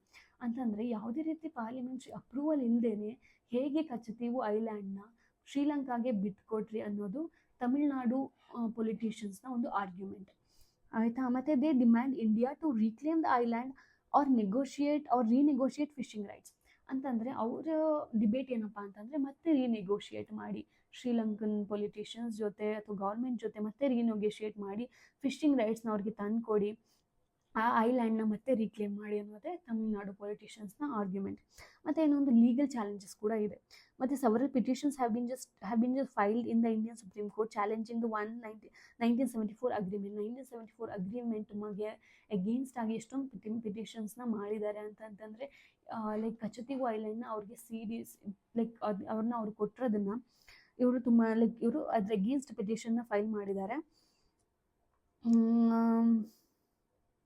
And this Tamil Nadu government argues that ceding Kachativu affected Indian fishermen's livelihood. ಇದು Indian Fisher's ಲೈವ್ಲಿಹುಡ್ನ effect ಮಾಡಿದೆ ಅಂತ ಅವರು claim ಮಾಡ್ತಾರೆ. ಮತ್ತು India Sri Lanka bilateral relations ಹೇಗಿದೆ ಅಂತ ನೋಡಿದ್ರೆ, the dispute often strains Indian Sri Lanka relations with a frequent arrest of Indian fishermen. ಇದರಿಂದ ಲೈಕ್ ನಮ್ಮ ಬೈಲ್ಯಾಟ್ರಲ್ ರಿಲೇಷನ್ ಕೂಡ ಹಾಳಾಗಿದೆ. ಬಿಕಾಸ್ ನಮ್ಮ ಇಂಡಿಯನ್ ಫಿಶರ್ಮೆನ್ ಅವ್ರು ಅರೆಸ್ಟ್ ಮಾಡೋದಾಗಿರ್ಬೋದು. ಮತ್ತು Sri Lanka argues that Indian trawlers damage marine resources and local fishing communities. So ಅವ್ರೇನು claim ಮಾಡ್ತಾರೆ ಅಂತಂದರೆ, ಅವರು ಲೋಕಲ್ ಫಿಶಿಂಗ್ನ ಇದು ಎಫೆಕ್ಟ್ ಮಾಡ್ತಾ ಇದೆ, ಮೆರೈನ್ ರಿಸೋರ್ಸಸ್ನ ಅವರು ಡ್ಯಾಮೇಜ್ ಮಾಡ್ತಾ ಇದ್ದಾರೆ ಅಂತ ಅವ್ರು ಕ್ಲೇಮ್ ಮಾಡ್ತಾರೆ. What is the government stand on the Katchatheevu, government stand ಹೇಗಿದೆ ಅಂತ ನಾವು ನೋಡೋದಾದ್ರೆ, so this whatever the Indian government maintains that 1970 agreement is legally binding. So but Indian government ಏನು ಬಿಲೀವ್ ಮಾಡುತ್ತೆ ಅಂತಂದರೆ 1974 ಅಗ್ರಿಮೆಂಟ್ ಏನಿದೆ ಇಟ್ಸ್ ಲೀಗಲಿ ಬೈಂಡಿಂಗ್ ಅಂತ ಅದು ನಮ್ಮ ಇಂಡಿಯಾ ಬಿಲೀವ್ ಮಾಡುತ್ತೆ. However it continues to negotiate fishing rights to reduce tensions. But ಆದರೆ negotiate ಮಾಡ್ತಾನೆ ಇದ್ದೀವಿ ನಾವು ಇಂಡಿಯನ್ ಗೌರ್ಮೆಂಟ್. ಪ್ಲೀಸ್ ಅಫ್ಕೋರ್ಸ್ ನಿಮಗೆ we have ceded the Katchatheevu island but give the fishing rights ಅಂತ ನಾವು ನೆಗೋಷಿಯೇಟ್ ಮಾಡ್ತಾನೆ ಇದ್ದೀವಿ ಇಂಡಿಯನ್ಸ್ ಅವ್ರಿಗೆ ಫಿಶಿಂಗ್ ರೈಟ್ಸ್ ಕೊಡಿ so that local livelihood maintain ಆಗುತ್ತೆ ಅಂತ. ಹೌವರ್ ಇಟ್ ಕಂಟಿನ್ಯೂಸ್ ಟು ಮತ್ತು the Indian navy and coast guard patrol the Pak street to prevent further conflict. So ಅದನ್ನು ಇಂಡಿಯನ್ ನೇವಿ ಏನಾಗುತ್ತೆ ಪ್ಯಾಟ್ರೋಲ್ಗೆ ಹೋಗುತ್ತೆ, ಆಲ್ಮೋಸ್ಟ್ ಪ್ಯಾಟ್ರೋಲ್ ಮಾಡ್ತಾ ಇರುತ್ತೆ ಸೊ ದಟ್ ಯಾವುದೇ ರೀತಿ ಕಾನ್ಫ್ಲಿಕ್ಟ್ಸ್ ಆಗದೆ ಇರಲಿ ಅನ್ನೋದಕ್ಕೆ ನೋಡ್ಕೋತಾ ಇದೆ. ಮತ್ತು ಏನೇನು ಪಾಸಿಬಲ್ ಸೊಲ್ಯೂಷನ್ಸ್ ಏನಾದರೂ ಇದೆಯಾ ಈ ಡಿಸ್ಪ್ಯೂಟ್ಗೆ ಅಂತಂತೆ, ಅಥವಾ ವೇ ಫಾರ್ವರ್ಡ್ ಏನಾದರೂ ಇದೆಯಾ ಅಂತ ನೋಡೋದಾದರೆ ಒಂದು ಬೈಲ್ಯಾಟ್ರಲ್ ಟಾಕ್ಸ್ ಮಾಡ್ಬೋದು, that is strengthening the India Sri Lanka diplomatic ties and ensuring mutual benefits. So ಒಂದು ಬೈಲ್ಯಾಟ್ರಲ್ ಟಾಕ್ಸ್ ಮಾಡಬೇಕು ಮತ್ತು ನೆಗೋಷಿಯೇಟ್ ಮಾಡಬೇಕು. ಅದರಿಂದ ಏನಾಗುತ್ತೆ ನಮ್ಮದು ಬೈಲ್ಯಾಟ್ರಲ್ ರಿಲೇಷನ್ಶಿಪ್ ಇನ್ನೂ ಸ್ಟ್ರೆಂಥನ್ ಆಗುತ್ತೆ. ಮತ್ತು ಡಿಪ್ಲೊಮ್ಯಾಟಿಕ್ ಟೈಸ್ ಮಾಡ್ಕೋಬೇಕು, ಇಬ್ಬರಿಗೂ ಮ್ಯೂಚುವಲ್ ಬೆನಿಫಿಟ್ಸ್ ಆಗೋದನ್ನು ನಾವು ನೋಡಬೇಕು. ಯಾವ್ದು ಸೊ ದಟ್ ಅವ್ರಿಗೂ ತೊಂದರೆ ಆಗಲ್ಲ, ಅವ್ರಿಗೂ ಬೆನಿಫಿಟ್ ಆಗಬೇಕು, ನಮಗೂ ಬೆನಿಫಿಟ್ ಆಗಬೇಕು. ಆ ಥರ ನಾವು ಬೈಲ್ಯಾಟ್ರಲ್ ಟಾಕ್ಸ್ನ ಒಂದು ಸೊಲ್ಯೂಷನ್ನ ಹುಡುಕಬೇಕು. ಸೆಕೆಂಡ್ಲಿ ಜಾಯಿಂಟ್ ಫಿಶಿಂಗ್ ಅಗ್ರಿಮೆಂಟ್ನ ಮಾಡ್ಕೋಬೇಕು, allowing the regulated fishing for Tamil Nadu fishermen in Sri Lankan waters. ಅಂತಂದರೆ ಒಂದು ಜಾಯಿಂಟ್ ಫಿಶಿಂಗ್ ಅಗ್ರಿಮೆಂಟ್ ಅಂತಂದರೆ ಹೇಗಿರುತ್ತೆ ಅಂತಂದರೆ we should allow fishing for Tamil Nadu fishermen in Sri Lankan waters. ಅದನ್ನು ಜಾಯಿಂಟ್ ಫಿಶಿಂಗ್ ಅಗ್ರಿಮೆಂಟ್ ಆ ಥರ ನೆಗೋಷಿಯೇಟ್ ಮಾಡಿ ನಾವು ಈ ಥರ ಅಗ್ರಿಮೆಂಟ್ ಮಾಡ್ಕೋಬೇಕು ಅಂತ ಹೇಳ್ತಾರೆ. ಮತ್ತು ಸಸ್ಟೈನಬಲ್ ಫಿಶಿಂಗ್ ಪ್ರಾಕ್ಟೀಸಸ್ ಅಂದರೆ stopping destructive bottom trawling which affects marine biodiversity. ಅಂತಂದರೆ ನಾವು ಒಂದು ಹೆಲ್ದಿ ಫಿಶಿಂಗ್ ಪ್ರಾಕ್ಟೀಸಸ್ನ ನಾವು ಪ್ರಮೋಟ್ ಮಾಡಬೇಕು. ಈ ಥರ ಬಾಟಮ್ ಟ್ರಾಲಿಂಗ್ ಅಂತ ನೀವು ಕೇಳಿರ್ಬೋದು. ಬಾಟಮ್ ಟ್ರಾಲಿಂಗ್ ಅಂತಂದರೆ ಫಿಶಿಂಗ್ನ ಬಾಟಮ್ ಲೆವೆಲಲ್ಲಿ ಮಾಡ್ತಾರೆ. ಸೊ ಅದರಿಂದ ಏನಾಗುತ್ತೆ ಮೆರೈನ್ ಬಯೋಡೈವರ್ಸಿಟಿ ಕಂಪ್ಲೀಟ್ಲಿ ಡ್ಯಾಮೇಜ್ ಆಗುತ್ತೆ. ಇಟ್ಸ್ ವೆರಿ ಡೇಂಜರಸ್ ಆಯಿತಾ. ಲೈಕ್ ಅದರಿಂದ ಬಾಟಮ್ ಟ್ರಾಲಿಂಗ್ನ ನಾವು ಸ್ಟಾಪ್ ಮಾಡಿ ಪ್ರೊಹಿಬಿಟ್ ಮಾಡಿ ಹೆಲ್ತಿ ಫಿಶಿಂಗ್ ಪ್ರಾಕ್ಟೀಸಸ್ನ ನಾವು ಪ್ರಮೋಟ್ ಮಾಡಬೇಕು. ಆ್ಯಂಡ್ ಆ್ಯಸ್ ವೆಲ್ ಲೀಗಲ್ ರಿವ್ಯೂಸ್ನ ನಾವು ಮಾಡಬೇಕು, like exploring whether India can renegotiate in terms of the 1974 agreement renegotiate ಮಾಡ್ಬೋದು, ಅದನ್ನು ನೋಡಬೇಕು. ಮತ್ತು compensation and alternative livelihoods, government support for the fishermen affected by the dispute. So government ಕಡೆಯಿಂದ ಯಾವ್ಯಾವ fishermen effect ಆಗಿದ್ದಾರೆ, ಯಾರ್ಯಾರು ಫಿಶರ್ಮೆನ್ ಅದೇ ಲೈವ್ಲಿಹುಡ್ ಮಾಡ್ಕೊಂಡಿದ್ರು ಅವ್ರಿಗೆಲ್ಲರಿಗೂ ಕೂಡ ಗೌರ್ಮೆಂಟ್ ಕಡೆಯಿಂದ ಒಂದು ಸಪೋರ್ಟ್ ಆಗಿರ್ಬೋದು, ಅಥವಾ ಒಂದು ಕಂಪೆನ್ಸೇಷನ್ ಆಗಿರ್ಬೋದು, ಅಥವಾ ಆ ಥರ ಲೈಕ್ ಯಾರ್ಯಾರು ತೊಂದರೆಲಿದ್ದಾರೆ ಫಿಶರ್ಮೆನ್ ಅವ್ರಿಗೆ ಒಂದು ಲೈವ್ಲಿಹುಡ್ಗೋಸ್ಕರ ಯಾವುದಾದ್ರು ಒಂದು ಆಲ್ಟರ್ನೇಟಿವ್ ಲೈವ್ಲಿಹುಡ್ನ ಪ್ರೊವೈಡ್ ಮಾಡಬೇಕು from the government. So this the way forward that you can write. Matte of course yeah, we can just end our news analysis. That's all for today. ಇದೇ ರೀತಿ ನಿಮಗೆ ನಾನು ನ್ಯೂಸ್ ಅನಾಲಿಸಿಸ್ ಇಷ್ಟ ಆದರೆ every day for 1 hour ನಾನು ಇದೇ ರೀತಿ news analysis ಮಾಡ್ತೀನಿ every day without delay. But I think ನಾನು ಯೂಶ್ವಲಿ ಲೈಕ್ ಅಟ್ 9 ಅಥವಾ 8 ಹಾಗೆ ನೈಟ್ ನಾನು ಪೋಸ್ಟ್ ಮಾಡ್ತೀನಿ ಈ ವಿಡಿಯೋನ. Please do support me. ಏನಾದರೂ ಇಂಪ್ರೂವ್ಮೆಂಟ್ಸ್ ಇದ್ದರೆ ಹೇಳಿ, ಅಥವಾ ಯಾವುದಾದ್ರು ನಿಮ್ಮ ವಿಷಯದ ಬಗ್ಗೆ ತಿಳ್ಕೊಬೇಕು, ಲೈಕ್ UPSC ಬಗ್ಗೆ ಅಥವಾ KPSC ಬಗ್ಗೆ, ಅಥವಾ ನಿಮ್ಗೆ ಯಾವ ಥರ ಆದರೂ ಸ್ಟಡೀಸ್ ಓರಿಯೆಂಟೆಡ್ ವಿಷಯ ತಿಳ್ಕೊಬೇಕು ಅಂತ ಪ್ಲೀಸ್ ಡೂ ಕಾಮೆಂಟ್ ಬಿಲೋ. ನಾನು ಅದ್ರ ಬಗ್ಗೆ ವಿಡಿಯೋ ಮಾಡ್ತೀನಿ. ನಿಮ್ಗೆ ಎಷ್ಟೊಂದು ನನ್ನ ಹತ್ರ ಇರೋ ಅಷ್ಟೊಂದು ನಾಲೆಡ್ಜ್ ನನಗೂ ಕೂಡ ಲೈಕ್ ಆ್ಯಸ್ ಅ ಸರ್ವಿಸ್ ನನಗೆ ಮಾಡೋದು ತುಂಬ ಆಸಕ್ತಿ ಇದೆ. Please do comment below. Feel free to ask your queries. Thank you so much and yeah ನಮಸ್ಕಾರ.